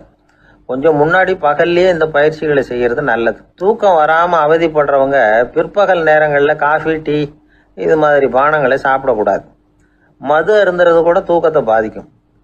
வெது வெதுப்பான நீரில் குளிக்கிறது, தியானத்தில் ஈடுபடுறது, ஓய்வாக இருக்கிறது, படுக்கிறது, அதாவது படுக்கிறதுக்கு முன்னாடி ஒரு குவளை பால் சாப்பிட்றது, இதெல்லாம் வந்து தூக்கத்தை வந்து வரவழைக்கிறது ரொம்ப உதவியாக இருக்கும். இன்னொரு விஷயம் என்னென்னா, தூங்கி ஆகணுமேங்கிற கவலை வேண்டியதில்லை. அப்படி நினச்சி கவலைப்படுறதை விட்டுடணும். தூக்கம் வரலையா, உடனே படுக்கையை விட்டு எழுந்திரிக்க வேண்டியது. வெளியில் வாங்க, வேறு ஏதாவது வேலையில் ஈடுபடுங்க, கொஞ்சம் நேரம் உலாவுங்க, அல்லது ஏதாவது ஒரு புத்தகத்தை எடுத்து படிங்க. களைப்பு ஏற்பட்டால் மறுபடியும் படுக்கைக்கு போங்க, தூக்கம் தானே வந்துடும். ஒரு விஷயத்தை மட்டும் நல்லா ஞாபகத்தில் வச்சுக்கணும், படுக்கைக்கு போகிறப்போ உங்கள் மற்ற எல்லா பிரச்சனைகளையும் மறந்துடணும். அது எப்படி சார் முடியும், அந்த நேரம் தானே எல்லா பிரச்சனையும் வரிசையாக ஞாபகத்துக்கு வருது அப்படின்னு நாம் நினைக்கலாம். ஆனால் பழக்கத்தில் அதை நாம் மாற்றிக்க முடியும். கொஞ்சம் முயற்சி பண்ணணும், அவ்வளோதான். இது எல்லாமே ஆராய்ச்சி பண்ணி பார்த்துட்டு அந்த நிபுணர் சொல்கிற கருத்து தான். இன்னொரு விஷயமும் அவர் சொல்கிறார். அது என்னென்னா, உடல் கோளாறு காரணமாக தூக்கம் வராமல் அவதிப்படுறவங்களுக்கெல்லாம் இந்த யோசனைகள் சரியாக வராது அப்படிங்கிறார். அதுக்கெல்லாம் மருத்துவ சிகிச்சை கொடுத்து தான் சரி பண்ணணும். சில பேருக்கு நடு ராத்திரியில் மூச்சு திணறல் ஏற்பட்டு தூக்கம் வராமல் போயிடும். ஊரெல்லாம் தூங்குறப்ப தான் மட்டும் தூங்காமல் மூழ்கிட்டு இருக்கிறது, ஊரெல்லாம் மூழ்கிட்டு இருக்கிறப்போ தான் மட்டும் தூங்குறது, இது மாதிரி கோளாறுகளால் சில பேர் பாதிக்கப்படலாம். காலு தசை முறுக்கிக்கிறதுனால சில பேருக்கு அடிக்கடி விழிப்பு வரலாம். மன அழற்சி காரணமாக சில பேருக்கு தூக்கம் வராது. இது மாதிரி கோளாறுகளுக்கெல்லாம் அதுக்கு தகுந்த மாதிரி சிகிச்சை கொடுத்து தான் சரி பண்ண வேண்டியிருக்கும். எந்த கோளாறும் இல்லாமல் தூக்கம் வரலைன்னா ஆரம்பத்தில் சொன்ன முறைகளை கடைபிடிச்சு பார்க்கலாம். தூக்கம் வந்ததுன்னா யோசனை சொன்ன அந்த நிபுணருக்கு நன்றி சொல்லலாம். ஒருத்தர், ஏன் சார் பஸ்ஸில் தூங்குறது கெட்ட பழக்கமானு கேட்டார். இல்லையே, நான் கூட பஸ்ஸில் போகிறப்ப தூங்கிட்டு தானே போவேன் அப்படின்னார் இன்னொருத்தர். அப்புறம் ஏன் என்ன டிரைவர் வேலை வேணாம்னு வீட்டுக்கு அனுப்பி வச்சுட்டாங்க அப்படின்னாராம் அவர். 1816 வருஷம் செப்டம்பர் மாதம் 11ஆம் தேதி பிரான்ஸ் தேசத்தில் உள்ள ஒரு மருத்துவமனை. அங்கே ஒரு இளம் டாக்டர் கொஞ்ச நாளைக்கு முன்னாடி தான் அந்த ஆஸ்பத்திரியில் புதுசாக வேலைக்கு சேர்ந்துருக்கிறார். அவர் பேர் ரெனே லெனக். அவர் அன்னைக்கு காலையில் அந்த மருத்துவமனையில் அப்படியே ரவுண்ட்ஸ் வந்துக்கிட்டு இருக்கிறார். வார்டில் ஒரு படுக்கையில் ஒரு இளம் பெண் படுத்திருக்கிறார். அந்த பொண்ணுக்கு இருதய நோயாக இருக்கலாம்ங்கிறது மற்ற டாக்டர்கள் சந்தேகம். அந்த காலத்துல எல்லாம் ஒருத்தருடைய இருதய துடிப்பை தெரிஞ்சுக்கணும்னா நோயாளியின் மார்பில் டாக்டர் வந்து காதை வச்சு பார்த்து தான் தெரிஞ்சுக்கிறது வழக்கம். ஆனால் இந்த பெண்ணும் வந்து இளம் பெண், அந்த டாக்டரும் புதுசாக சேர்ந்துருக்கிறவர். அதனால் பரிசோதனை பண்ண தயங்கினார். கொஞ்ச நேரம் யோசனை பண்ணார். திடீர்னு ஒரு ஞாபகம் வந்தது அவருக்கு. அதாவது அன்னைக்கு விடியற் காலையில் தோட்டத்தில் அப்படி வாக்கிங் போயிட்டு இருந்தப்போ சின்ன பசங்கள்லாம் ஒரு மரக்கட்டையை வச்சு விளையாடிக்கிட்டு இருந்தாங்களாம். அதை இவர் பார்த்துருக்கிறார். அது என்ன விளையாட்டுனா, ஒரு நீளமான மரப்பலகை, அதில் ஒரு முனையில் ஒரு பையன் தன்னுடைய காதை வச்சுக்கிட்டு இருக்கிறான், மறுமுனையில் இன்னொரு பையன் அந்த மரப்பலகையை ஒரு ஆணியால் கீறிக்கிட்டு இருக்கிறான். ஒரு முனையில் ஆணியால் கீறும் பொழுது மறுமுனையில் காதை வச்சிருக்கிற பையனுக்கு அந்த சத்தம் துல்லியமாக கேட்குது. அந்த டாக்டருக்கு காலையில் பார்த்த இந்த விளையாட்டு ஞாபகத்துக்கு வந்துட்டுது. உடனே என்ன பண்ணார் தெரியுமா? ஒரு நீளமான காகிதத்தை எடுத்தார். அதை அப்படியே உருளை மாதிரி உருட்டினார். ஒரு முனையை அந்த நோயாளியின் மார்பில் இடது பக்கம் வச்சார். இன்னொரு முனையில் தன்னுடைய காதை வச்சார். என்ன ஆச்சரியம்! நோயாளியின் மார்பில் நேரடியாக காதை வச்சு கேட்கறத விட துல்லியமாக கேட்டுது இதய துடிப்பு. இதய துடிப்பு மட்டும் இல்லை, மூச்சு இழுத்து விடுறது, திரவ பொருள்களின் அசைவு, எல்லா சத்தமும் தெளிவாக கேட்குது. கிரேக்க மொழியில் ஸ்டெத்தாஸ் அப்படின்னா மார்பு, ஸ்கோப்பின் அப்படின்னா பார்ப்பதுன்னு அர்த்தம். அதனால் டாக்டர் ரெனே லெனக் தான் கண்டுபிடிச்ச கருவிக்கு ஸ்டெத்தஸ்கோப் அப்படின்னு பேர் வச்சார். அவரே முதல் மாடலையும் செஞ்சார். அளவு ரொம்ப பெருசாக இருந்தது, சுலபமாக எடுத்துகிட்டு போகிறது கஷ்டம், அது அவ்வளோ கஷ்டமாக இருந்தது அது. அதனால் அவரே அதை அப்புறம் 2 பிரிவாக தயார் பண்ணார். இது 2 துண்டையும் டாக்டர் தன்னோட கோட்டு பாக்கெட்டில் வச்சுக்கலாம், தேவைப்படுறப்ப எடுத்து ஒன்றா சேர்த்துக்கலாம். இப்படி தான் அவர் ஆரம்பத்தில் பண்ணார். தன்னுடைய இந்த கண்டுபிடிப்பை பற்றி அவர் ஒரு புத்தகம் எழுதினார். நிறைய விற்றுது, புகழும் பணமும் சேர்ந்தது. பணமும் புகழும் சேர்ந்தது மாதிரியே அவருக்கு ஒரு நோயும் சேர்ந்தது. அது என்ன நோயின்னு கண்டுபிடிக்கிறதுக்கும் அவர் கண்டுபிடிச்ச கருவி தான் உபயோகப்பட்டு தான். அவரே அதை கண்டுபிடிச்சார். அவருக்கு வந்திருந்தது காச நோய். 1826ஆம் வருஷம் ஆகஸ்ட் மாதம் 13ஆம் தேதி உலகத்தின் முதல் ஸ்டெதஸ்கோப்பை கண்டுபிடிச்ச டாக்டர் ரெனே லெனக் காலமானார். அவர் சாகிறதுக்கு முன்னாடி மரத்தால் செஞ்சு வச்சிருந்த ஸ்டெதஸ்கோப்பை தனக்கு வேண்டியப்பட்ட ஒரு டாக்டர்கிட்ட கொடுத்து, என்னுடைய சொத்துக்கள்லேயே ரொம்ப வசந்தது அப்படின்னு சொன்னாராம். அதுக்கப்புறம் 3 வெள்ளைக்காரங்க சேர்ந்து இந்த கருவியில் சில மாற்றங்களை பண்ணாங்க. ஆனால் 1829 லண்டனில் டாக்டர் நிக்கோலஸுங்கிறவர் ஒரு காதால் இதய துடிப்பை கேட்கறத விட டாக்டர் 2 காதாலையும் கேட்கறது தான் சரியாக இருக்கும் அப்படின்னு ஒரு கருத்தை வெளியிட்டார். அதுக்கப்புறம் ரொம்ப காலம் கழித்து 1852 ஜார்ஜ் காமான் அப்படிங்கிறவர் ரப்பர் டியூப்களை உபயோகப்படுத்தி 2 காதாலையும் கேட்குற மாதிரி ஒரு புதிய வடிவத்தை அதுக்கு கொடுத்தார். அதுக்கு பிறகு அது படிப்படியாக எவ்வளவோ மாற்றங்கள் இருந்தாலும் ஆரம்பத்தில் டாக்டர் ரெனே லெனக் உருவாக்கின அடிப்படை மாடலை யாரும் மாற்றி அமைக்கலைங்கிறது தான் முக்கியமான விஷயம். நமக்கு தெரிஞ்ச ஒரு ஆஸ்பத்திரி, அதில் ஒரு நோயாளி, காலை நேரத்தில் நர்ஸு அந்த பக்கமாக போயிட்டு இருந்தாங்க. அதை பார்த்துட்டு ஒரு நர்ஸுன்னு கத்துறார். நர்ஸு அவசரமாக ஓடி வந்து என்ன விஷயம்னு கேட்டாங்க. சிஸ்டர், இங்கே பாருங்கள், உங்கள் டாக்டரை என் நெஞ்சில் ஒரு காதை வச்சு கேட்டுக்கிட்டு இருக்கிறார் அப்படின்னார் நோயாளி. சிஸ்டர் பதட்டப்படாமல், அதனால் என்ன, இந்த டாக்டர் பழமையான விஷயங்களில் ரொம்ப நம்பிக்கை உள்ளவர், அதனால் ஸ்டெதாஸ்கோப்பை உபயோகப்படுத்தாமல் காதை வச்சு கேட்குறார், அது ஒன்றும் தப்பு இல்லை அப்படின்னாங்களாம். ஐயோ, அதுக்காக இல்லை சிஸ்டர், இவர் என் நெஞ்சு மேலே தலையை வச்சது நேற்று ராத்திரி 9 மணி, இப்போ விடிஞ்சு போச்சு, இன்னமும் தலையை எடுக்கவே இல்லை, அதுக்காக தான் சந்தேகப்பட்டு உங்களை கூப்பிடுறேன் அப்படின்னாராம். எதிர்காலத்தை நினச்சா எனக்கு ரொம்ப பயமாக இருக்குது சார் அப்படின்னு சொல்கிறவங்க நிறைய பேர் இருக்கிறாங்க. அதாவது பயப்படாத மனிதர்கள்னு யாருமே கிடையாது. ஒவ்வொருத்தருக்கும் ஒவ்வொரு விதமான பயம் இருந்தாலும் ஒட்டுமொத்தமாக பார்க்குறப்போ மனிதனுக்கு 6 விதமான பய உணர்வுகள் வரலாம் அப்படின்னு பெரியவங்க சொல்கிறாங்க. எல்லா விதமான பயமும் இந்த 6 வகைக்குள்ள அடக்கம். அந்த 6 வகை பயமும் 6 எதிரிகள் மாதிரியாம். 6 எதிரிகளையும் புரிஞ்சுக்கிட்டோம்னா போதும், வாழ்க்கையில் சுலபமாக வெற்றி அடைய முடியும். சரி, அந்த 6 வகை பயம் என்னென்ன அப்படின்னு பார்ப்போம். முதல்ல வறுமை பற்றிய பயம், 2வது பழிச்சொல் பற்றிய பயம், 3வது உடல் நலம் பாதிப்பு பற்றிய பயம், 4வது என்னன்னா காதல் தோல்வி, 5வது முதுமை, 6வது மரணம். அதாவது பயப்படுறதுங்கிறது ஒரு மனநிலை தான். இந்த மனநிலையை கட்டுப்படுத்த முடியும், திசை திருப்ப முடியும். சரி, இந்த பயங்களின் அறிகுறிகள் எப்படி இருக்கும்? வறுமை பற்றிய பயம் அப்படின்னு முதல்ல சொன்னோம் இல்லையா, அந்த பயத்தின் அறிகுறிகளை தெரிஞ்சுக்குவோம். எதுலேயும் அக்கறை இல்லாமல் இருக்கிறது, ஒரு குறிக்கோள் இல்லாமல் இருக்கிறது, வறுமையை சகிச்சுக்கிறது, வாழ்க்கையில் கிடைக்கிறது எதுவாக இருந்தாலும் ஆட்சேபனை இல்லாமல் ஏற்றுக்கிறது, மனசாலும் உடம்பாலும் சோர்ந்து போயிருக்கிறது, ஆர்வம், முனைப்பு, கற்பனை திறன் எதுவுமே இல்லாமல் இருக்கிறது. இதெல்லாம் தான் அந்த வறுமை பற்றிய பயத்தின் அறிகுறிகள். அந்த அடுத்தது ஒன்று பார்த்தோமே, பழிச்சொல் பற்றிய பயம். அதாவது அடுத்தவங்க நம்மளை குறை சொல்லி விடுவாங்களோ அப்படிங்கிற பயம். இதுக்கு அறிகுறி என்ன தெரியுமா? புதியவர்களை சந்திக்கிறதுக்கு பயப்படுறது, முடிவு எடுக்க முடியாமல் குழம்புறது, பிரச்சனைகளை தவிர்க்க விரும்புறது, தாழ்வு மனப்பான்மை, வரவுக்கு மீறி செலவு செஞ்சு இமேஜை உயர்த்திக்கிறது, குறிக்கோள் இல்லாத வாழ்க்கை, இதெல்லாம் தான் அதுக்கு அறிகுறிகள். 3வது பயம் உடல் நலம் பாதிப்பு பற்றிய பயம், அதாவது நோய் பற்றிய பயம். ஒரு உண்மை என்ன தெரியுமா? டாக்டரை சந்திக்கிற மனிதர்களில் 75% பேர் தங்களுக்கு நோய் வந்துட்டுதுங்கிற கற்பனையில் இருக்கிறவங்களாம். நிஜமாவே நோய் கிடையாது அவங்களுக்கு. இந்த பயத்தின் அறிகுறிகள் என்னென்னா, வியாதிக்கான அறிகுறிகள் தன்னிடம் இருக்கிறதாக நினச்சிக்கிறது, எந்த நேரமும் வியாதியை பற்றியே பேசி பேசி மனசை அங்கேயே வச்சிருக்கிறது, நோய் சம்பந்தமான செய்திகளை படித்து நமக்கு இப்படி ஆயிடுமோ அப்படின்னு வேதனைப்படுறது, இதெல்லாம் தான் அதுக்கு அறிகுறிகள். 4வது பயம் காதல் தோல்வி. இது ரொம்ப வேதனை, உடம்பையும் மனசையும் சீரழிச்சு விடும். ஆண்களை விட பெண்கள் தான் இந்த பய உணர்வில் அதிகமாக பாதிக்கப்படுறாங்க. 5வது முதுமை பற்றிய பயம். 6வது மரண பயம், வயசான காலத்தில் எப்படி சமாளிக்கிறது அப்படிங்கிற பயம். ஆக இதையெல்லாம் நாம் புரிஞ்சிக்க வேண்டியது ரொம்ப அவசியம். இந்த 6 வகை பயங்களை சரியாக புரிஞ்சுக்கிட்டு நாம் நடந்துக்கணும். வாழ்க்கையின் முன்னேற்றத்துக்கு இந்த பயங்கள் முட்டுக்கட்டே ஆகிடக்கூடாது. உழைச்சி பணம் சேர்க்கணும், உற்சாகமாக மனசை வச்சுக்கணும். மனசை கட்டுப்படுத்துகிற மார்க்கம் தெரிஞ்சுக்கிட்டா போதும், எல்லாம் சரியாக வந்துடும். நம்ம ஆள் ஒருத்தன் சொன்னான், சார் எனக்கு வறுமை பற்றிய பயம்தான் இருந்தது, ஒரே ராத்திரியில் 30,000 ரூபா தயார் பண்ணிவிட்டேன், இப்போ எனக்கு இன்னொரு பயம் வந்துட்டுதுன்னா. என்ன பயம்னு கேட்டாங்க.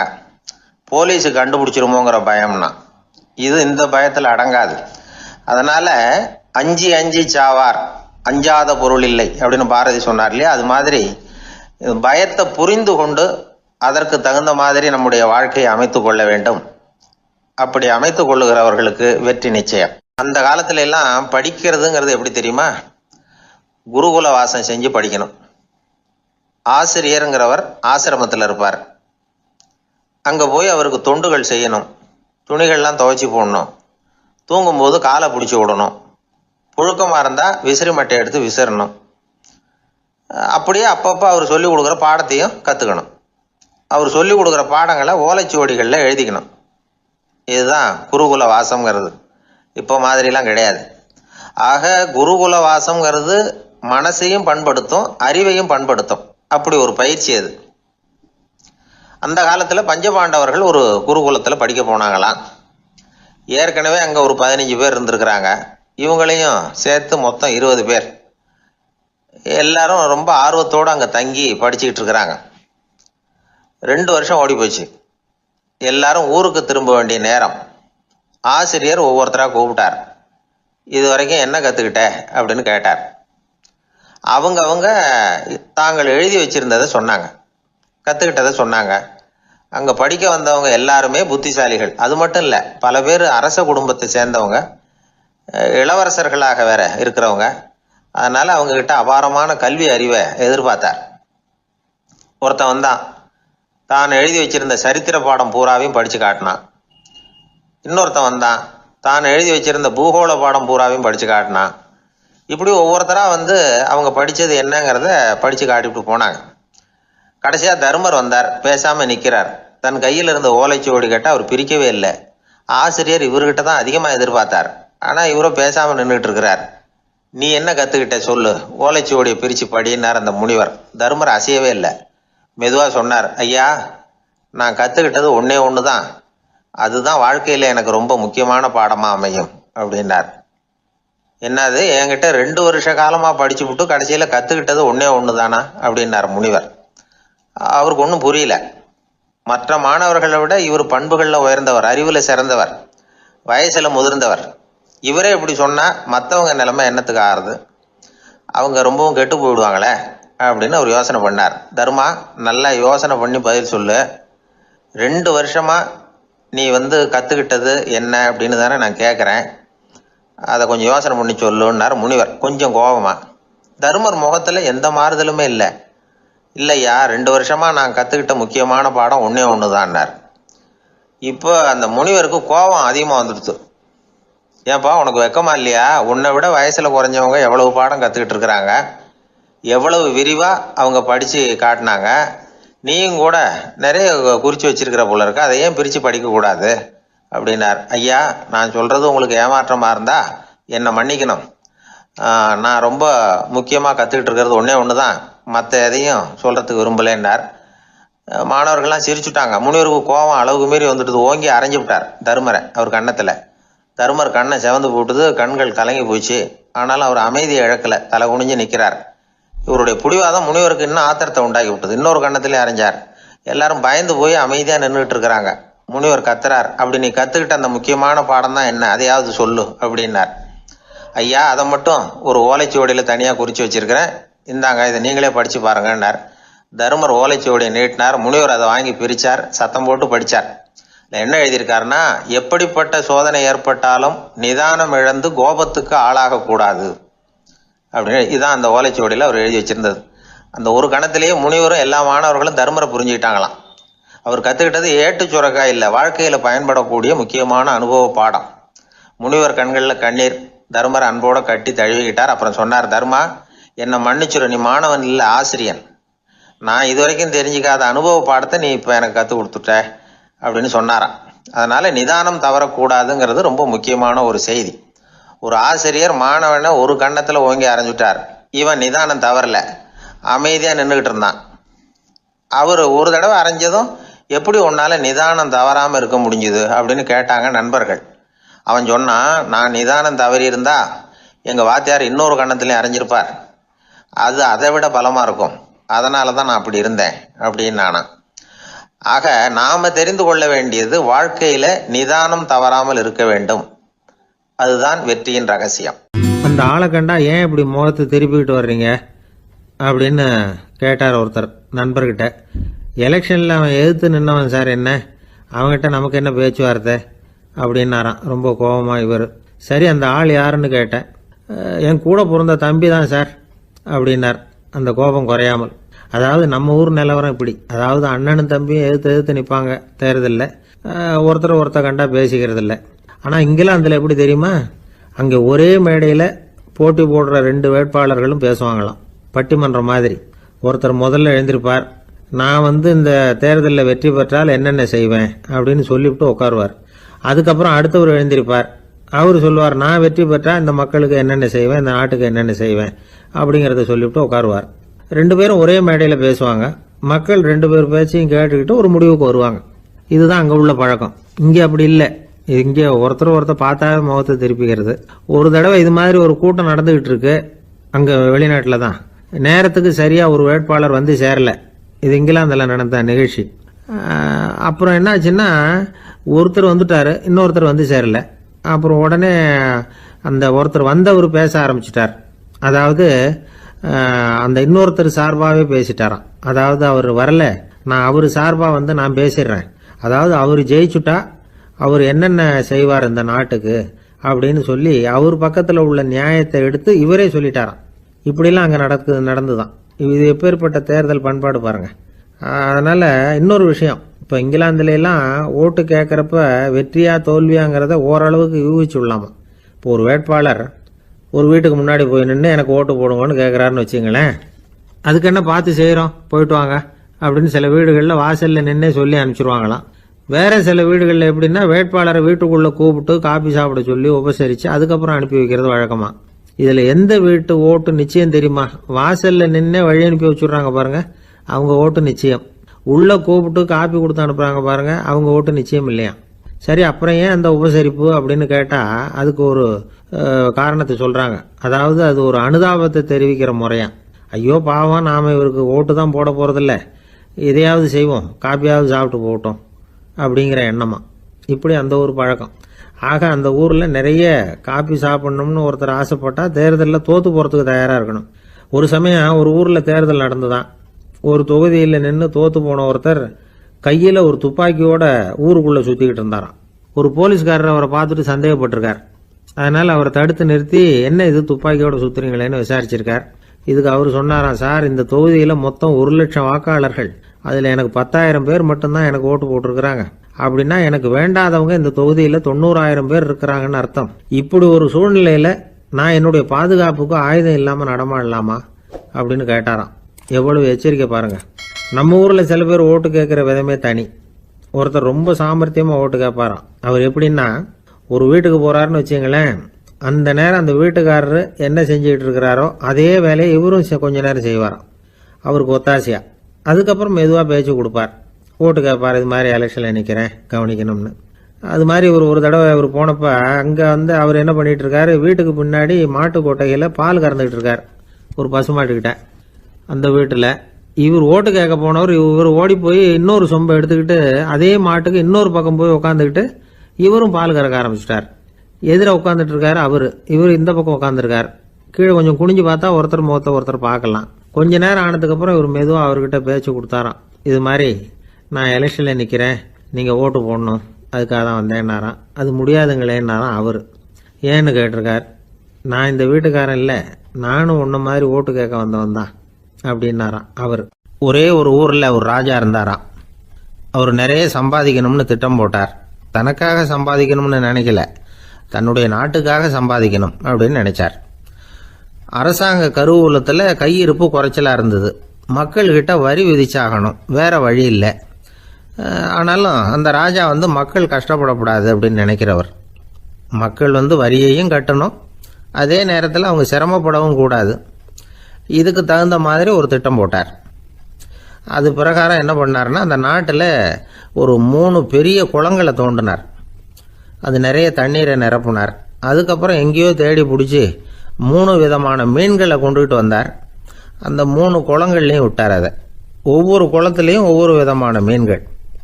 அந்த மீன்களுக்கு அபூர்வமான ஒரு சக்தி உண்டு. அது எப்படின்னா, அந்த குளத்தில் குளிக்க வர்றவங்களுக்கு அந்த மீன்கள் கடிக்கும் பொழுது வலி ஏற்படுறதில்ல. அதுக்கு பதிலாக மகிழ்ச்சி நிறைந்த ஒரு இனிமையான உணர்வை அவங்க அனுபவிச்சாங்க. அது எப்படின்னா, இந்த முதல் குளத்தில் இருந்த மீன்களால் கடிக்கப்படும் பொழுது ஒரு விதமான இன்ப மயக்கத்தில் திளைச்சிருக்கிறது மாதிரி உணர்வு. இந்த 2வது குளம் இருக்க, அதில் இருக்கிற மீன் கடிச்சதுன்னு வைங்க, மக்களுக்கு எப்படி இருக்கும்னா, கால்களே தரையில் படாமல் அப்படியே ஆகாயத்தில் மிதக்கிறது மாதிரி ஒரு உணர்வு, அதை அனுபவிக்கிறாங்க. 3வது குளத்தில் இருக்கிற மீன் கடிச்சதுன்னா அவங்கெல்லாம் அப்படியே கோடீஸ்வரராக மாறிட்டதாக ஒரு உணர்வு, அதை அவங்களால அனுபவிக்க முடியுது. இப்படி ஒரு அபூர்வமான மீன் அது, அந்த 3 வகை. இப்படி இருந்தால் மக்கள் அந்த குளங்கள் குளிக்கிறதுக்கு ஆசைப்படாமல் இருப்பாங்களா? அதனால் கூட்டம் கூட்டமாக அலமோத ஆரம்பிச்சிட்டாங்க. ஒவ்வொரு குளத்தின் கரையிலேயும் கியூ வரிசையில் நிற்க ஆரம்பிச்சிட்டாங்க. அந்த நாட்டு மன்னர் என்ன பண்ணார்னா, ஒவ்வொரு குளத்தங்கரையிலையும் ஒரு ராஜாங்க அதிகாரியை உட்கார வச்சார். டிக்கெட்டை அடித்து கொடுத்தார். குளிக்க வர்றவங்க கிட்ட ஒரு குறிப்பிட்ட தொகையை கட்டணமாக வசூலிக்க ஆரம்பித்தார். அவ்வளவுதான். அரசாங்க கருவூலம் நிரம்ப ஆரம்பிச்சுட்டுது. ராஜாங்கத்துக்கு தேவையான பணம் கிடைச்சிட்டுது. இது ஒரு கதை. இதை பற்றி என்ன நினைக்கிறீங்க? அதாவது மக்களுக்கு சுமை தெரியாமலே வரி வசூல் பண்ணுறது நல்லது தானே அப்படின்னு நினைப்பீங்க. ஆனால் இன்றைக்கும் உலகத்தில் பல அரசாங்கங்கள் இதே மாதிரி 3 குளங்களை வெட்டி வச்சிருக்குது. மக்களும் அதில் குளிச்சுக்கிட்டு தான் இருக்கிறாங்க. அது எப்படிங்கிறீங்களா? அந்த முதல் குளம் தான் சினிமா தியேட்டர். அதில் குளிக்கிறவங்க தான் ஒரு விதமான இன்ப மயக்கத்தில் திளைச்சிருக்கிறது மாதிரியான உணர்வை அனுபவிக்கிறவங்க. 2வது குளம் தான் சாராய கடை.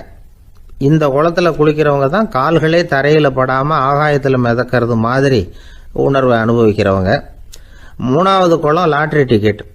இதில் குளிக்கிறவங்க தாங்கள் அப்படியே கோடீஸ்வரர்களாக மாறினது மாதிரி ஒரு உணர்வு, அதை அனுபவிக்கிறவங்க. இன்றைக்கி பல நாடுகள் இந்த குளங்களை பயன்படுத்திக்கிட்டு தான் வராங்க. ஒரு பூவில் வண்டு உட்காருது, அதில் இருக்கிற தேனை வண்டு எடுக்குது. இந்த சமயத்தில் அந்த பூவுக்கு வலிக்குமா? அதுக்கு வலிக்கிறது இல்லை. அந்த பூவோட மலர்ச்சியும் வளர்ச்சியும் குன்றி போகிறதும் கிடையாது.